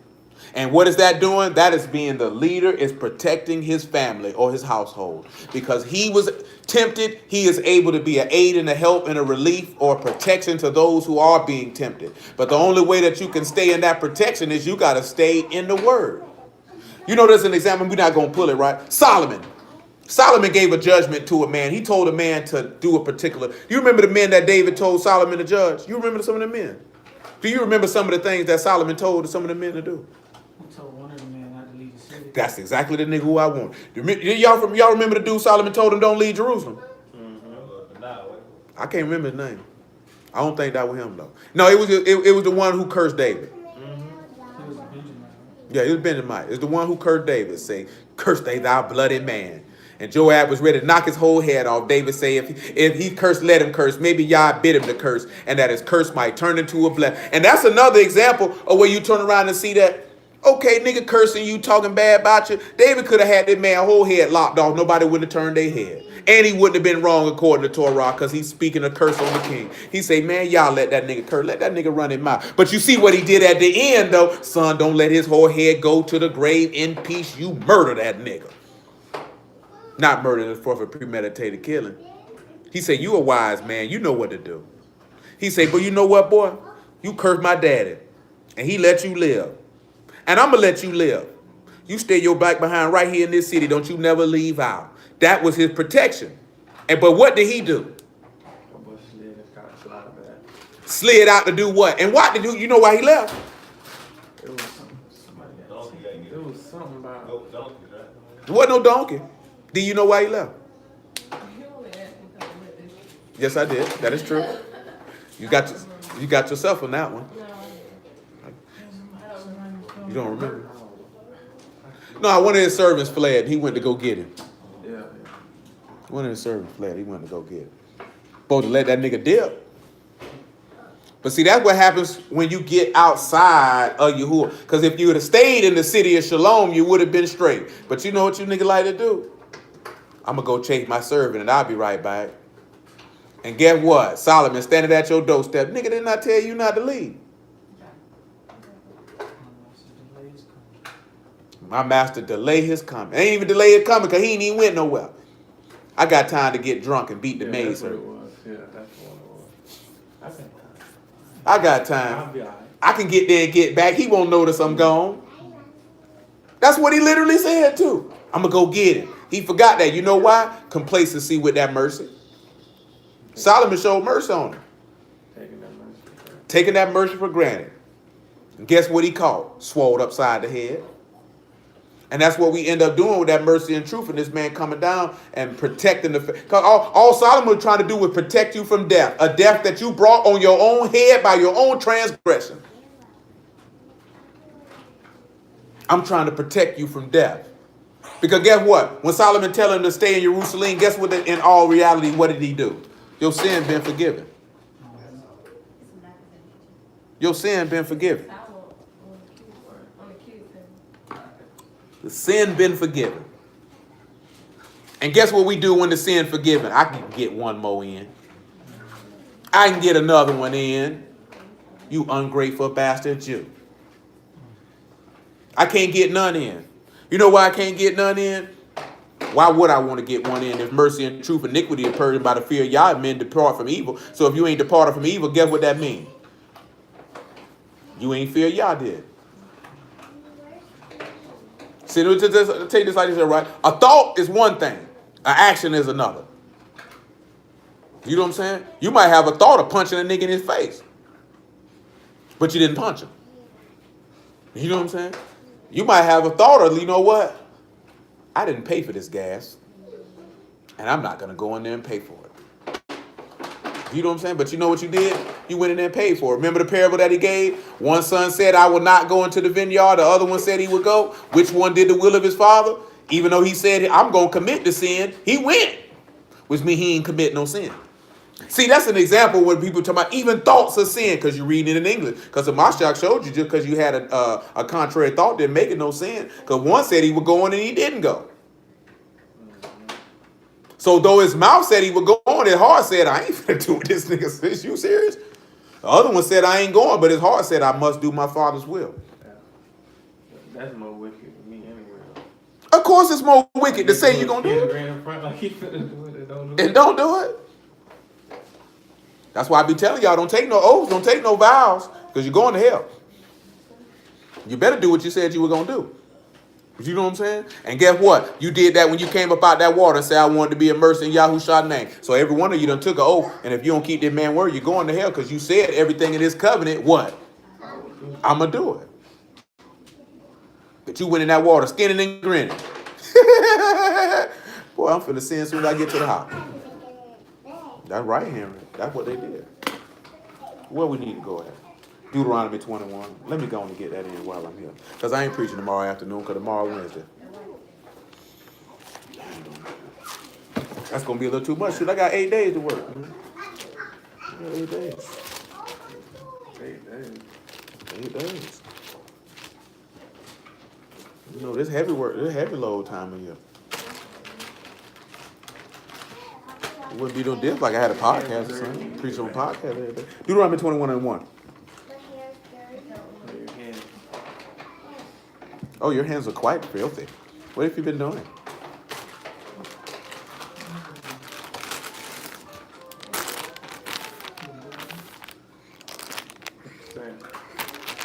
You dropped one on the floor, pal. If one be found slain in the land which Yahuwah the Elohim give thee to possess it, lying in the field, and it be not known who have slain him, then thy elders and thy judges shall come forth, and they shall measure unto the cities which are round about him that is slain. And it shall be that the city which is next unto the slain man, even the elders of that city shall take a heifer which have not been wrought with, and which have not drawn in the yoke. Who knows what that means when he say that this heifer ain't had no yoke on it? Ain't did no work?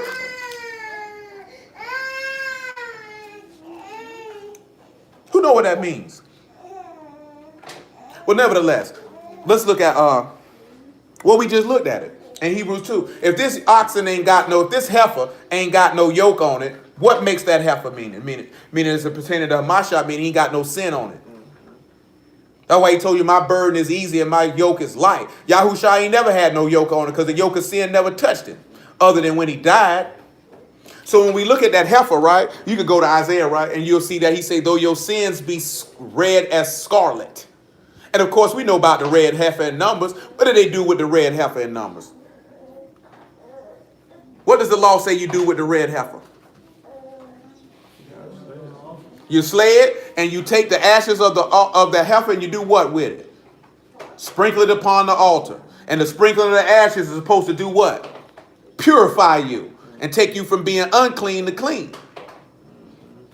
So now they say you got to take a heifer that ain't never sinned. And you got to do what with it? Let's look at verse 4. And the elders of the city shall bring down the heifer unto a rough valley, which is neither eared nor sown, and shall strike off the heifer's neck there in the valley. So what does this mean when they say this valley has never been eared or sown? How can we apply that to Hamashiach? That sepulcher that he was in, no one had ever been placed in it. They had to kill him in a place that had never had no seed dropped in it. No fruit ever produced out of it. Got to be what? Virgin soil. Virgin soil. And the priests, the sons of Levi, shall come near for them. Yahuwah the Elohim have chosen to minister unto him, and to Baruch in the name of Yahuwah. And by thy words shall every controversy and every stroke be tried. How does this pertain? Who was the ones who tried the controversy with Hamashiach? The chief priests. What were the chief priests? They Levites. They can't be nothing else but Levites. See, that's that new nigga stuff now. The niggas feel like everybody can do it. Every controversy. What did Pilate say to him in John 18? He said, you need to judge him according to your law. Who was the one brought Hamashiach to Pilate? It was the scribes and the priests. Those were Levites. They tried the controversy. That's the next thing he say, right? And the elders of that city that are next unto the slain man shall wash their hands over the heifer that is beheaded in the valley. And I'm just touching this here quickly because we short on time. 1 Samuel chapter 3. We'll read it though. Look at this 1 Samuel chapter 3. Because we talking about being clean. 1 Samuel 3, verse 25. Then Matthew 26. Dang, something else was just in my head and I forgot it. Y'all willing, it'll come back.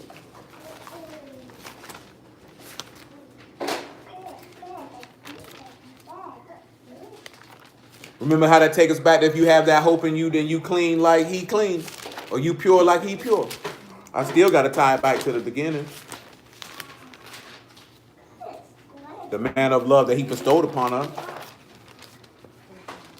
1 Samuel 3 and 25. 2 Samuel 3 and 25, my bad.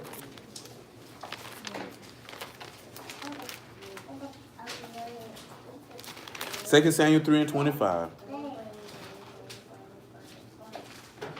And it says, Thou know Abner the son of Ner, that he came to deceive thee, and to know thy going out and thy coming in, to know all that thou do.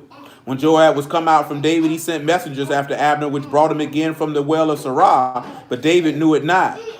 And when Abner was returned to Hebron, Joab took him aside in the gate, spake with him quietly, and smote him there under the fifth rib, that he died for the blood of Ashel, his brother. Afterwards, when David heard it, he said, I and my kingdom are guiltless before Yahuwah forever from the blood of Abner the son of Ner. Let it rest on the head of Joab and all his father's house. Let not there fail in the house of Joab one that have an issue, or that is a leper, or that lean on a staff, or that fall on bread, or that fall on a sword, or that lack bread. So Joab and Abishai's brother slew Abner, because he had slain their brother Ashel at Gibeon in the battle. Now Abner killed his brother in war. He just didn't kill his brother. He killed him in war. And they came and committed murder. David came right back around and said, hey boy, I washed my hands of this here. I ain't had nothing to do with this. Now, of course, and that's what Pilate did. But look at the key thing of what he said, let them fall on. Did David give a blessing, or did he ask for a little damnation on these people? Because that's what's going to happen to you, because that blood going to be on your children's children. That's why he say, shut your ears from hearing the blood. You want nothing to do to hear about no sin. You want no parts of that. That's why David said, boy, I ain't know nothing. Why you notice where it said where David didn't hear it? I don't want nothing to do with that. The same way Pilate said, I don't want nothing to do with that. And this is the whole key thing of what they're trying to figure out when they come into what's going on here in Deuteronomy 21, that we ain't got nothing to do with that. And this also takes us to the little thing called the city of refuge. Does anybody remember anything that pertains to the city of refuge? Because I just had an individual I had a conversation with upon this particular matter. They were wondering, did Cain commit murder? We know Cain committed murder. But they were trying to say that, did Cain do what gets you in the city of refuge? City of refuge is when you slay a man and you didn't have no ill intent in your heart or was an accident. And remember I told you that take you back to Paul, because Paul was killing people, but he didn't know. He said what he did it in ignorance. And let's go over here and get it. 1 Timothy. All right.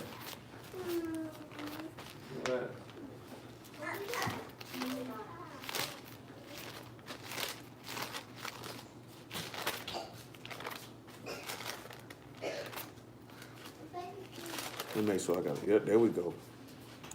1 Timothy 1 and 12. Look what Paul said. This is what Paul said. And I thank Yahushua HaMashiach, our master, who have enabled me, for he counted me faithful in putting me into ministry, who was before a blasphemer and a persecutor and injurious, but I obtained mercy because I did it ignorantly in unbelief. See, now I'm going to ask y'all a question. How many of you feel like you had done things along the lines of what he mentioned while you were in unbelief? Of course, all of you should have said that before you knew the word. Now, how many of y'all felt like, how many of y'all were continuing to do things along these lines, but you were professing that you believed? Now, you see the difference of that? See, the difference on that is you couldn't go in the city of refuge if you knew and you did it, because that means you were willfully committing murder. You willfully slayed the man. But if you did it in unbelief, I didn't know, well, there's a place of refuge for you. And guess what? Remember what the city of refuge said? You got to stay there until who dies? The high priest dies. Say if you leave from up out of there, the revenger of blood can come take your soul away. So what that's telling you is if you done sinned and you didn't know you was wrong, then Yahusha is your refuge. But if you do like old buddy with Solomon and you lie, you run up out that city, I got to kill you. I got to kill you. Because that means there's an atonement or there's mercy for you of which you did not earn nor require nor deserve. And when you stray away from that atonement or from that mercy, then I'm going to take you out. Let's where we at. Verse 14. And the grace of our master was exceedingly abundant with faith and love, which is in Yahushua HaMashiach. Do you see where that coming again, right? Grace and truth, mercy and truth. That's where the sin get purged from. That's what a son and daughter of Elohim is going to know. It's the mercy and love of Elohim and the faith of Elohim which get the iniquity purged. This is a faithful saying and worthy of all exception that Yahushua HaMashiach came into the world to save sinners, of whom I am chief. Come on back to Deuteronomy. Do you see how that tie in with those tacklings being loosed? Ain't nothing you did for them tacklings to be loosed. But all of this is to purge sin of a slain man. Listen to the next thing in Deuteronomy 21. I'm in 2 Samuel. That baby restless.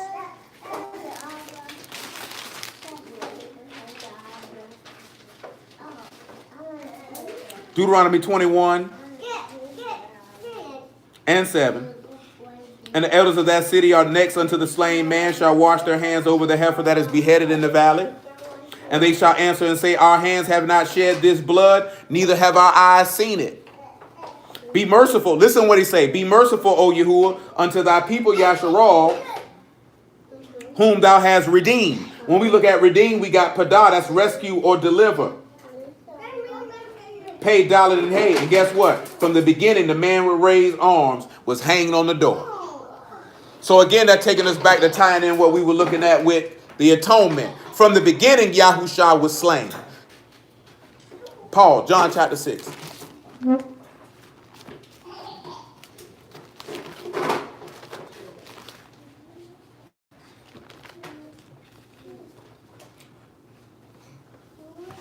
and 32. So if we're looking at atonement, we want to look at it from a different aspect. We want to look at it from the aspect that this man was sacrificed from the beginning to purge us and cover us from our sins, that pain and sorrow could be removed. Then Yahushua said unto them, truly, truly, I say unto you, Moses gave you not the bread from Shamahim, but Abba gave you the true bread from Shamahim. For the true bread, for the bread of Elohim is he which come down from Shamahim and give life unto the world. If he coming down from heaven to give life, then wouldn't that mean that he was subdued from the beginning? He was hung from the beginning. Then they said unto him, Master, evermore give us this bread. Yahushua said unto them, I am the bread of life. He that come to me shall never hunger. He that believe on me shall never thirst. You see how the bread and water that we were talking about beforehand? When we mentioned this here to y'all. But I said unto you that you also have seen me and believe not. All that Abba give me shall come to me, and him that come to me will I no wise cast out. So if he not going to cast you out, then guess what that means? He cast your sin away. Remember, he told you that in Isaiah, I'll cast your sins behind what? My back. If he cast you out because you don't come to him, that means can you see how ugly that is that you don't come to Mashiach and you heard of him and you were taught of him?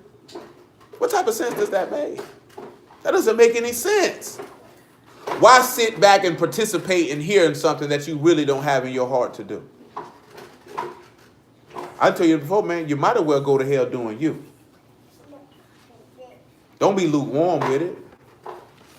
Come on back to be all the way in with y'all, be all the way out.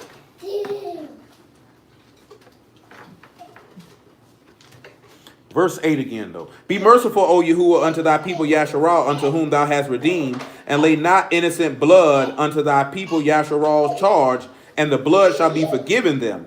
So wilt thou put away the guilt of innocent blood from among you, when thou shalt do that which is right in the sight of Yahuwah. Now, y'all know what that is right there? You know what this actually is right here? This is mercy and truth yet again.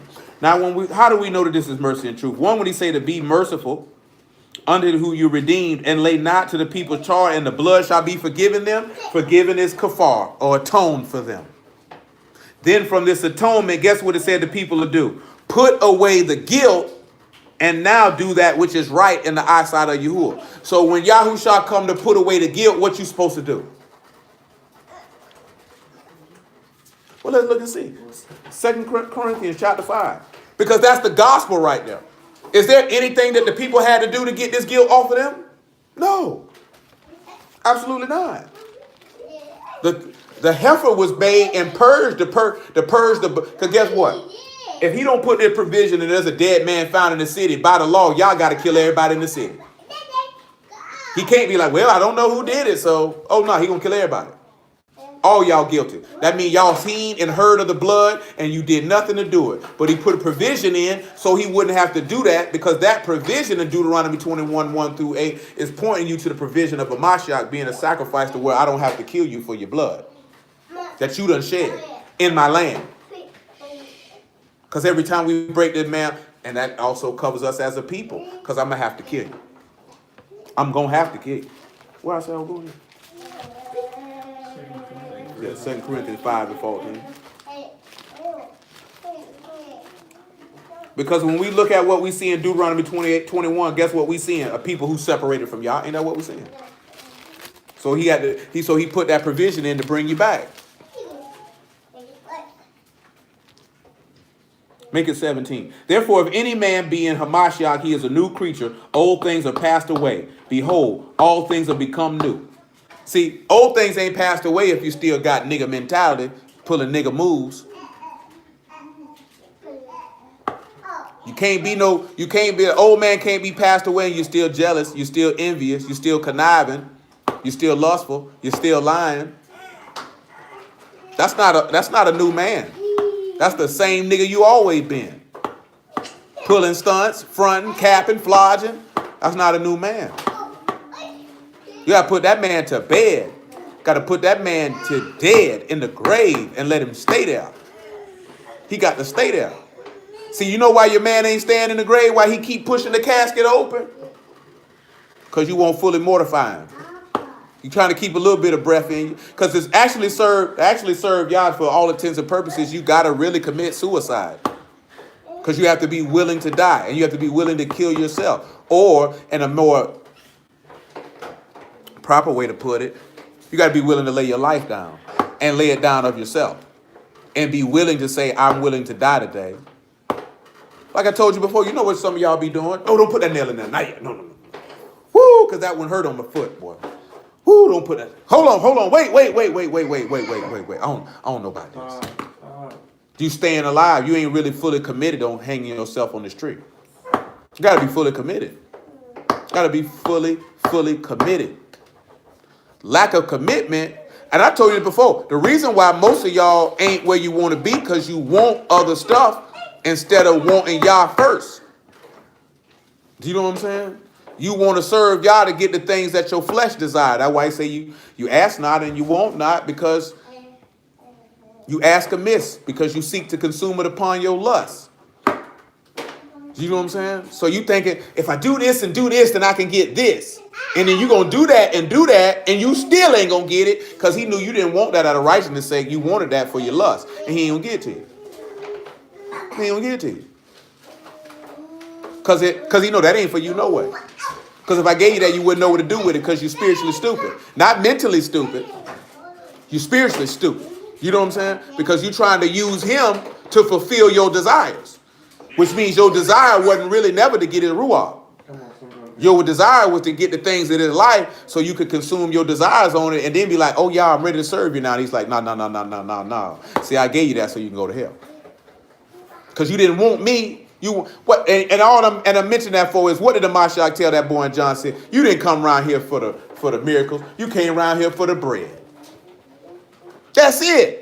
And that's what we do now as a people. You ain't come around here for no word. You ain't come around here for no ruach. You came around here for the bread. You came for something else. Should have stayed your black behind to the house. But you know what Amashiach told him? And I tell you the same thing. He said, labor for the meat that endure the everlasting life to not perish. That's what you ought to came around here for. That's what he told him. And that's what I'm going to tell y'all. That's what you ought to be here for. It's for the word. For the word that go to everlasting life. The word that is able to, the engrafted word, which is able to save your soul. If that ain't your number one reason, I got to question your character. Do you know what I'm saying? I got to question that. It's going to be called into question. Has to be. You know what I'm saying? I've been doing this for a little minute, so I done seen plenty of people pump faking. Don't pump fake. Think about it. Think about this day, right? Of course, this man didn't get sacrificed on the 10th day of the 7th month. But just think about this day. This day was manifested on the 14th day of the 1st month. You know what I'm saying? A man said that I'm willing to suffer a suffering to have death and sin loose from off of people who was terrible from the beginning. No. I'm willing to be slapped. I'm willing to be beaten. I'm willing to be spat upon. I'm willing to be called a blasphemer and a liar. I am willing to be hanged with rusty nails upon a tree, stabbed in my side with a spear, so that a man might live. And you be around here pump faking. To atone for your sin, and all you had to do was believe and respect me. Because that's what we got from Proverbs 16:6 of what was mentioned in John chapter 1 by verse 17. By mercy and truth is iniquity purged, and by the fear of Yahuwah men depart from evil. All you had to do was believe and respect me. We can't even, do you know how simple that is? Just to believe and respect? We couldn't even do that. We can't even do that. But yet we want the complete atonement and have right to an inheritance. That ain't tight. That ain't right. Verse 18. And all things are of Elohim, who have reconciled us to himself by Yahushua HaMashiach, and have given to us the ministry of reconciliation. To wit, that Elohim was in Hamashiach, reconciling the world unto himself, not imputing their trespasses unto them, and who have committed unto us the word of reconciliation. Do you see how that goes to that Deuteronomy 21? Did he impute that trespass on them?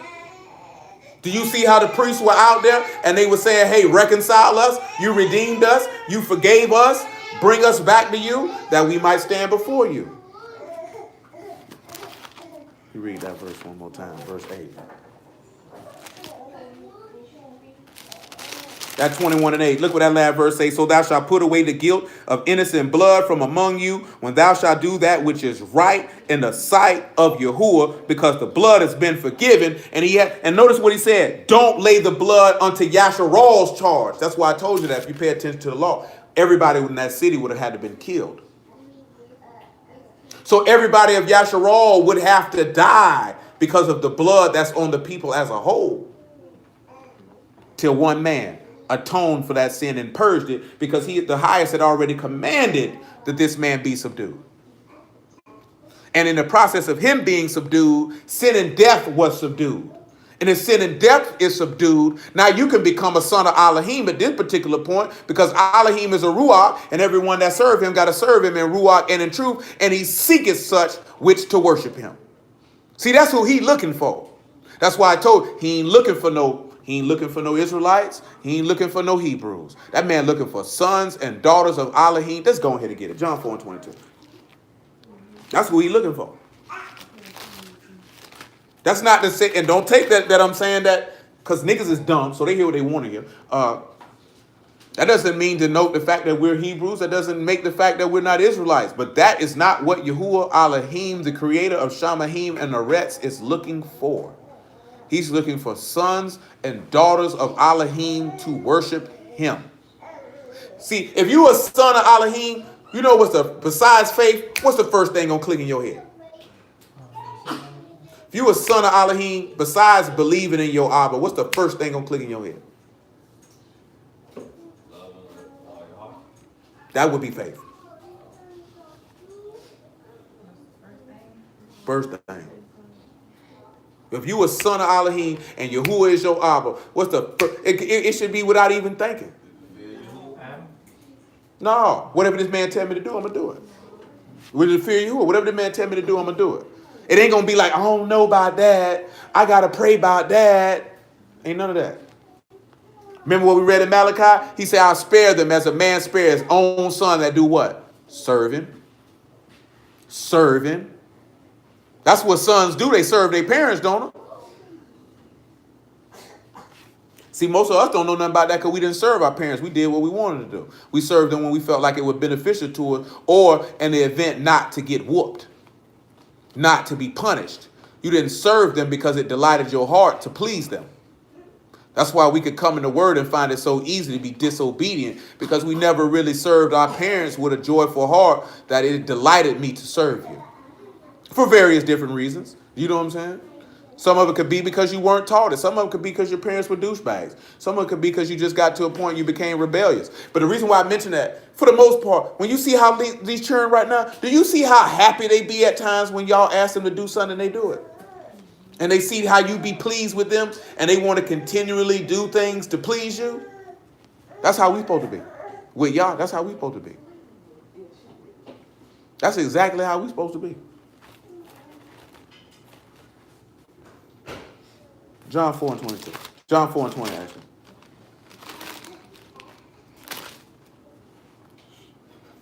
Well, 4 and 21. I don't need all of that. Yahushua said unto her, Woman, believe me, the hour come when you shall neither in this mountain nor at Jerusalem worship Abba. Ye worship you know not what. We know what we worship, for salvation is of the Yahudim.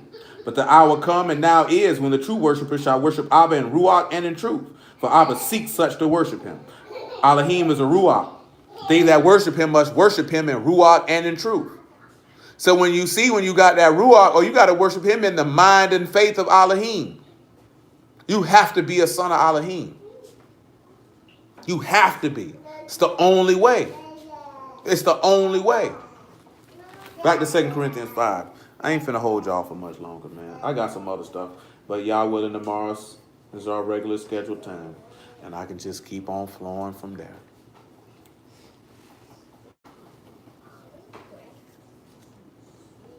Verse 19 of 2 Corinthians chapter 5, or verse 20. Now then we are ambassadors for Hamashiach, and as though Elohim did beseech you by us, we pray you in the Mashiach's stead, be ye reconciled to Elohim. Let that atonement commence. And if the highest has commanded the subduing of man's head, this is why Hamashiach turned around and commanded you to take up your stake and follow him daily. Subdue yourself so your sin can be atoned for. For as he made him to be sin for us who knew no sin, that we might be made the righteousness of Elohim. See, come over here to do Daniel 9 and 24. Because we just went over Daniel not too long ago. And we're going to pull it back out again.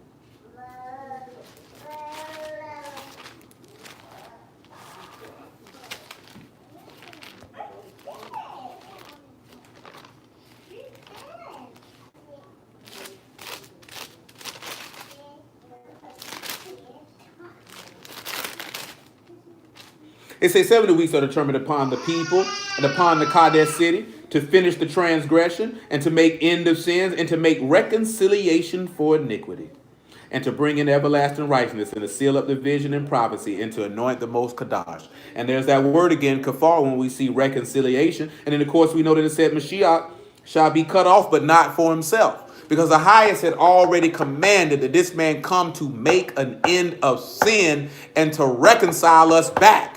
So I remember I told you this started from the beginning. In Luke chapter 3, at the end of the genealogy, who was the last person? Adam. How was Adam described? So when we sit back and we see that he's got to make reconciliation for iniquity and to seal up division, we also see how the highest, because remember he's slain from the foundation of the world. We see Adam died from the beginning. That takes us back to what we read earlier, right? 1 Corinthians 15. The first Adam was made a living soul. Second Adam, because I got to make you sons of Elohim again. So I have to subdue man's head. I got to subdue him to make this reconciliation. See, it's not only just a reconciliation to forgive the sins of Yasharal. It's to reconcile you back to Elohim so you can be what it was intended from the beginning, which was to be his son. And guess what? And what was the inheritance of Adam? The whole earth, right? And what does he give his sons? The whole earth. So we have to be able to see and acknowledge and see what the atonement and reconciliation is about in every facet. It's not just getting your sins forgiven. It is allowing you to become what was Yah's will from the jump street, which was with you to be his children. Literally.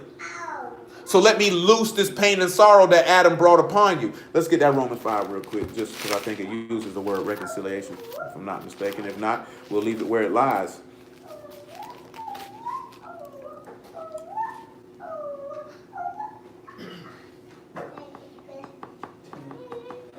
Romans 5 and 16 is fine. And not as it was by one that sinned, so as the gift for the judgment was by one to condemnation, but the free gift is of many offenses unto justification. For if by one man's offense death reigned by one, much more they which receive abundance of condom the gift of righteousness shall reign in life by one, Yahushua HaMashiach. Therefore, as by the offense of one judgment came upon all men to condemnation, even so by the righteousness of one the free gift came upon all men unto justification of life. For as by one man's disobedience many were made sinners, so by the obedience of one shall many be made righteous. Which means, remember, if you purify yourself even as a Mashiach is pure, then that means you have that reconciliation or that kafar, because now you've been purged of your sins. And if you're purged of the sin, then guess what you would be? Clean. If you have that hope in you that if you see a Mashiach as he is and you'll be like him, it's because you have purged yourself. How did you purge yourself? By mercy and truth, because you believe the word. And because you believe the word, you feared Yah. And therefore no innocent blood is laid upon your charge and you're not guilty because you're the people whom he have redeemed. And therefore now you can fear Yah and do that which is right before his sight. That's what we're supposed to be looking at as atonement in this simplest and purest form. The mercy and grace of Elohim, that we might believe and respect him, that our sins are forgiven. And because of this, now we can literally become the sons and daughters of the living Elohim. 2 Corinthians chapter 6, verse 16.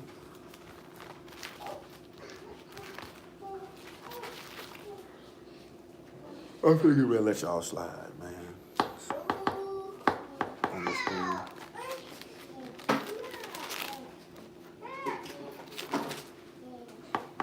2 Corinthians chapter 6, verse 7. Verse 16 is fine. And what agreement have the temple of Elohim with idols? For you are the temple of the living Elohim. As Elohim have said, I will dwell in them and I will walk in them and I will be their Elohim and they shall be my people. You know, I mentioned this here, like, look at what he said, what agreement? Now you just sit back and look at it, right? And that ain't just with no, because you know, a lot of people pull this out as for somebody choosing a mate. You know, that verse 14, don't be unequally yoked with unbelievers. But he wasn't talking about just with no mate. It's just the fact that the examples that you can pull out the book is when you see any of our people dealing with women who were not of Yahuwah and what happened. But how can, let's sit back this here, right? How many of y'all feel like you could be friends with somebody you have absolutely nothing in common with? Like you can't relate to them on no level whatsoever. And I ain't talking about being friendly.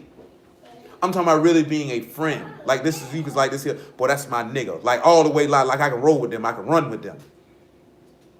I'm talking about on a natural level. It's almost impossible. Are there people who are friends with people they have absolutely nothing in common with? Yes. Are there people who are married to somebody who they have nothing in common with and they actually have a nice, healthy, functional marriage? Yes, it is. But that's few and far between in my estimation and my experience in life of people who can really bond with somebody who they have absolutely nothing in common with. It's usually always going to be what? Friction and strife.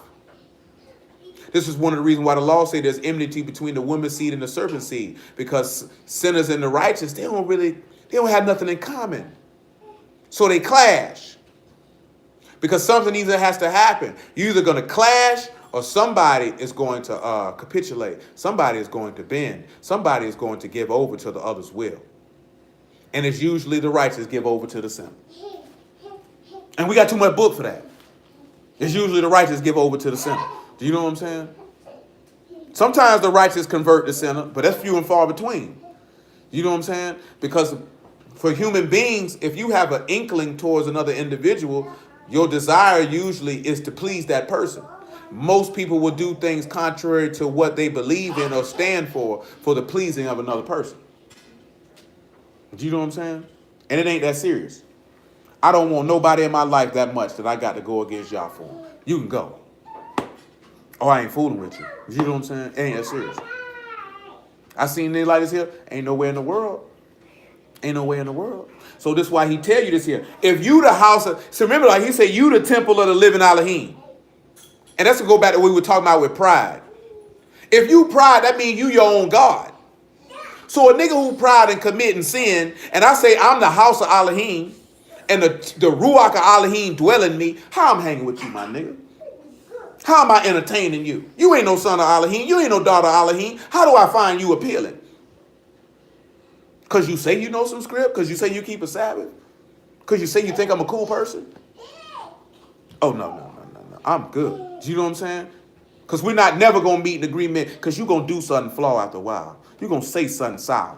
You're going to try to entice me with the hearing of blood and try to put blood in my eyesight. And that's when I got to leave. Now I got to flee because I will not know a wicked person. Ain't that what he said? That's what he said. That's what you got to do. There's a reason for that. The reason why he say that is not because you think you better than anybody, because you're dust and ashes and don't play with fire. You know what I'm talking about? Don't play with it. Don't play with it because you're going to play with it and you're going to get burned. He said, wherefore come out from among them and be ye separate, saith Yahuwah, and touch not the unclean thing, and I will receive you, and I will be Abba unto you, and ye shall be my sons and daughters, saith Yahuwah Almighty.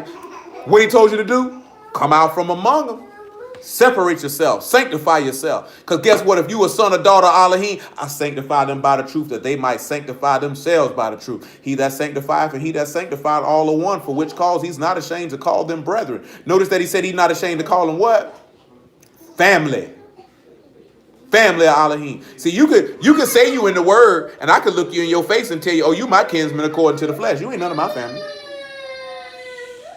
It's your bedtime anyway, cuz.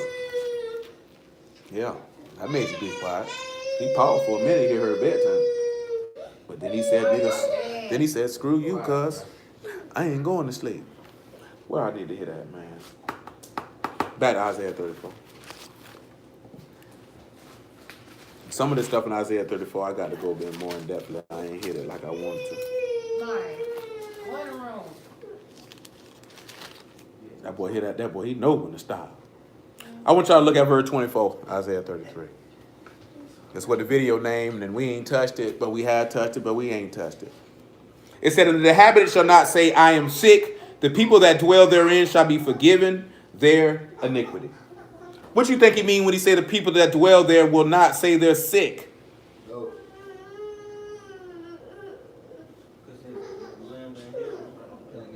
They done been healed from their disease.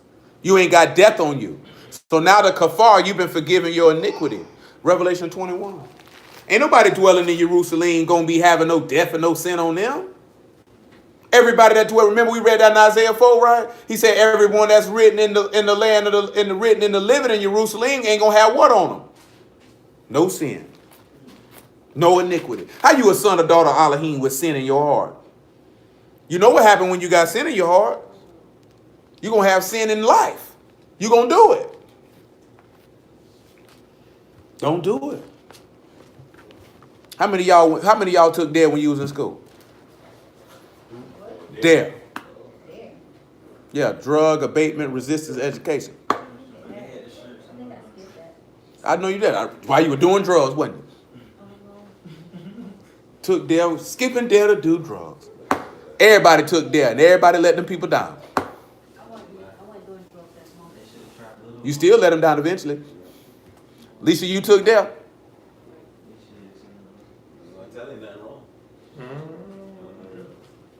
See, they would tell, especially too. They ain't see this like this here, right? They wasn't telling nobody not to smoke weed when we were doing it. You know, when I did it, it was like 1990. They were telling niggas not to use white people drugs. Shoot, they was telling Pat crack. They said, "Don't you smoke no meth?" Don't smoke no rock. Well, you know, white people drug back then. All these nigga junkies now though. I just seen some Chicago rapper. They said that nigga died from lean because he had seizures. So you drink lean too long, you get seizures, and your kidneys fail. I just seen something. I don't know how true it is. They say they took a little pump to the hospital because they ate too many hot Cheetos. I wish I were lying, but I'm not. This is a real story.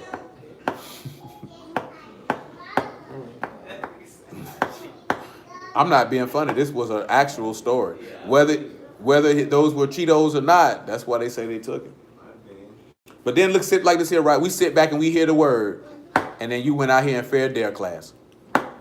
He told you not to do this and do this and do this and do that. And guess what we go out here and do? Let him down. And let him down. Don't let him down. Don't let him down. 21:3. And I heard a great voice out of Shamahim saying, behold, the tabernacle of Elohim is with men. And he will dwell with them, and they shall be his people, and Elohim himself shall be with them and be their Elohim.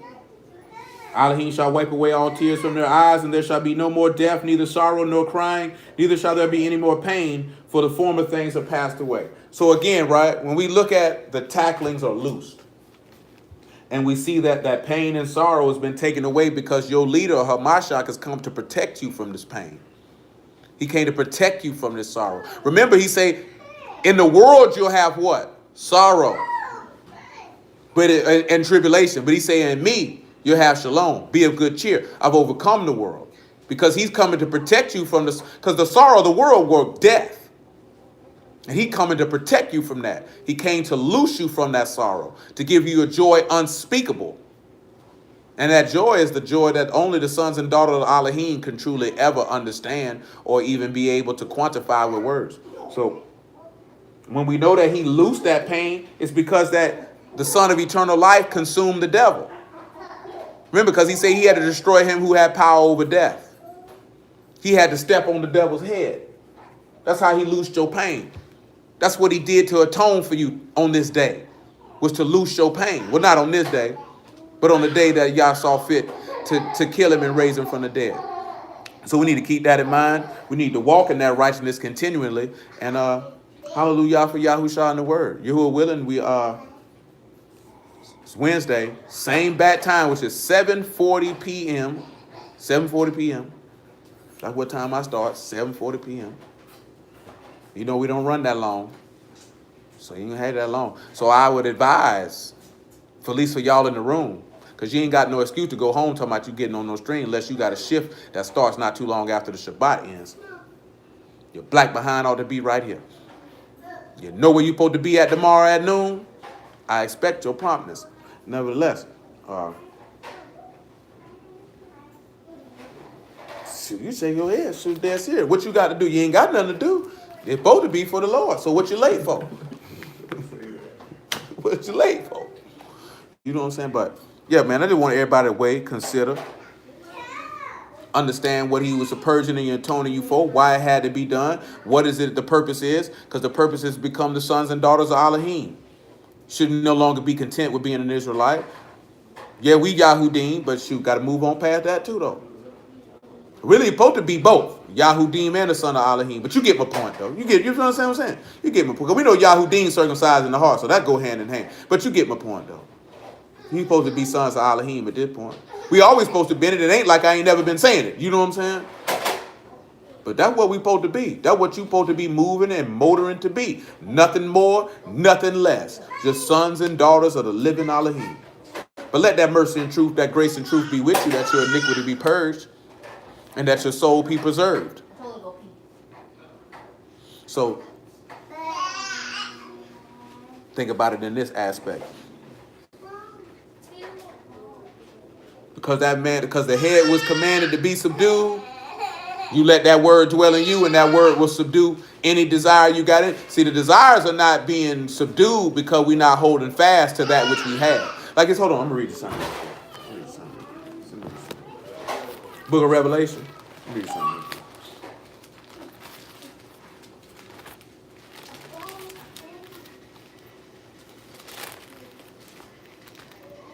See, check it. 3 and 1. I'm going to leave y'all with this. I'll leave you with this. And unto the Malachim of the synagogue and Sarges write, these things saith he that had the 7 ruachs of Elohim and the 7 stars. I know thy works, thou hast a name, and thou hast lived and art dead. You live, but you dead. That's ugly. Be watchful and strengthen the things which remain that are ready to die, for I have not found thy works perfect before Elohim. Remember therefore how thou hast received and heard, hold fast and repent. If therefore thou shalt not watch, I will come on thee as a thief, and thou shalt not know what hour I will come upon thee. Thou hast a few names even in Sarges, which have not defiled their garments. They shall walk with me in white, for they are worthy.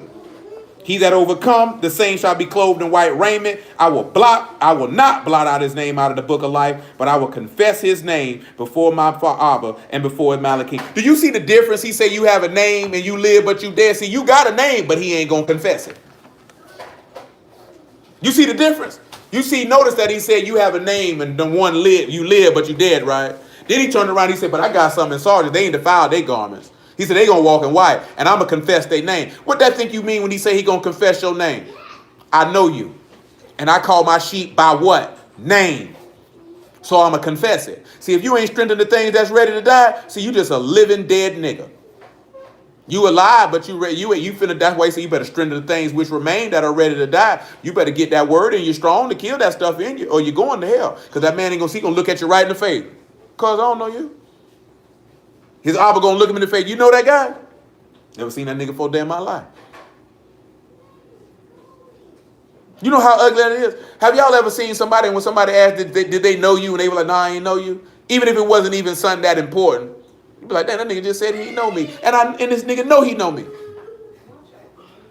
Do you know what I'm saying? Some of y'all done pulled that stunt with them little hoes you were messing with.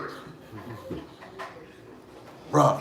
That's my old lady right there, man. Tell her you don't know me. Tell her you don't know me. Imagine a Masha looking you in the face. I'm like, you know it? No, I don't know that nigga. And he just do you like this here. Think about that. See, we don't even catch the little nuances where he said, thou has a name. So guess what? Your name on the ledger. He popped the book open. He looking at it. I see your name.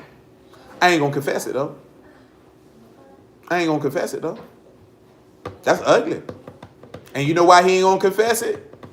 Because you ain't held fast to that which you heard and received. So that way, you around here playing, and he said, I'm going to catch you when you slipping. And I'm going to slip this sword right across your throat. I shot it up real nice for you, too. Because I want to wash my feet in your blood. You know what I'm saying? See, people don't like to hear the severity of Elohim because it make them scared. You only scared because you're evil. See, it shouldn't make you scared. Just like I heard a brother say before. It was Bart Scott. He would tell me, I was late for work. He said there's a difference between having a sense of urgency and being rushed. You know what the difference is between that? You know the difference? So for me, being rushed is you're not taking a lot of time to do things the way they need to be done. So being late, you just ain't no time. No, he said he was late. He said I wasn't rushing, but I had a sense of urgency.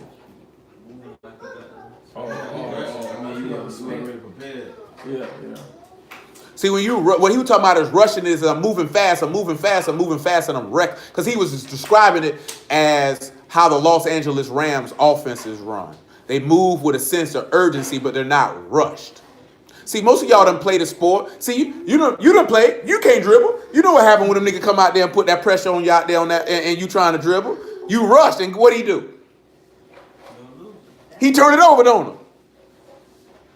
What the niggas always tell him? You can't relate. Honda. He don't agree with you. That's basically. Shoot, there's people in here seeing you play. They can't. It's more than one witness. We definitely. I think a layup would be a fair. Oh no! But there wasn't no pressure on him though. Bro, this is what I'm telling you though. What did niggas say when somebody can't dribble Darius? What they tell you to do? Press on him. Why? Because what that pressure gonna make him do? It's basically speed him up. If you speed him up, when he got to think, he gonna make an error. But when you moving with a sense of urgency, that means you got command of what you doing. So you moving with pace, but you not out of control. You know what I'm saying? That's the same thing when you see offenses run no huddle offense in football. They trying to move with pace. Move with pace causes you to move. I'm in control of these things, even though I'm moving quickly. But what they tell you to do with a quarterback, rush him. Because when you rush him, guess what he's going to do? He's going to make a mistake. You know what I'm saying? See, a lot of people that deal with the word, you rushing. You don't have a sense of urgency where you realize tomorrow is not promised. So therefore, I move and control mayhem in order to be able to achieve my crown. You rushing and you speeding. And that's why you make error after error and mistake after mistake. Because all Satan got to do, put a little pressure on him. You know you're going to fold. You know what they say about an athlete? The one thing they don't want an athlete to do is to think. Not because they're dumb, because I want you to move off instinct. You know what I'm saying? Instinct. That means when you move off instinct, that's because you've taken the game plan, you've taken the information, you have internalized it. So when you step on the playing field, there's absolutely nothing that you're not prepared for because you done seen it all because you studied. You were prepared. So therefore, you don't have to sit back and think, is the safety going over here? Is the safety going over there? You can already tell about the corner of your eye when you see him drop his shoulder just a tad bit. I already know what he's going to do. So the pressure coming at you is not even an effect to you. This is why he told you you're supposed to know the word. And he said that's why you're supposed to know your adversary, the devil. We're not ignorant of his devices. You're supposed to know the game plan and know the play. So when you out there in the field, it's nothing. You don't have to think. You just react. Because you've internalized the word. See, you niggas thinking. And that's why you fail. Because you ain't internalized the word. You on the field thinking, what should I do? Should I pass it? Should I run out of bounds? And the next thing you knew, you're fumbling. You're on the bench. And coach just said, sit over here with me, sir. Sit over here with me. And the next thing you know, he calling you in his office Monday morning and you got cut. And you wondering why you off the team. But you off the team because of your poor play. Because you didn't sit in film study. You didn't study your playbook. You thought it was a joke in the game. What you said? My master delay is coming. Ain't what right? Ain't that what that is? I got time to play. Oh, I can party and sniff cold. Don't do that. But hey, I bless everybody out the house of y'all. The name of Yahushua, man. Love everybody. Appreciate everybody. Yahuwah willing. 740. Yes, sir. Yes, sir.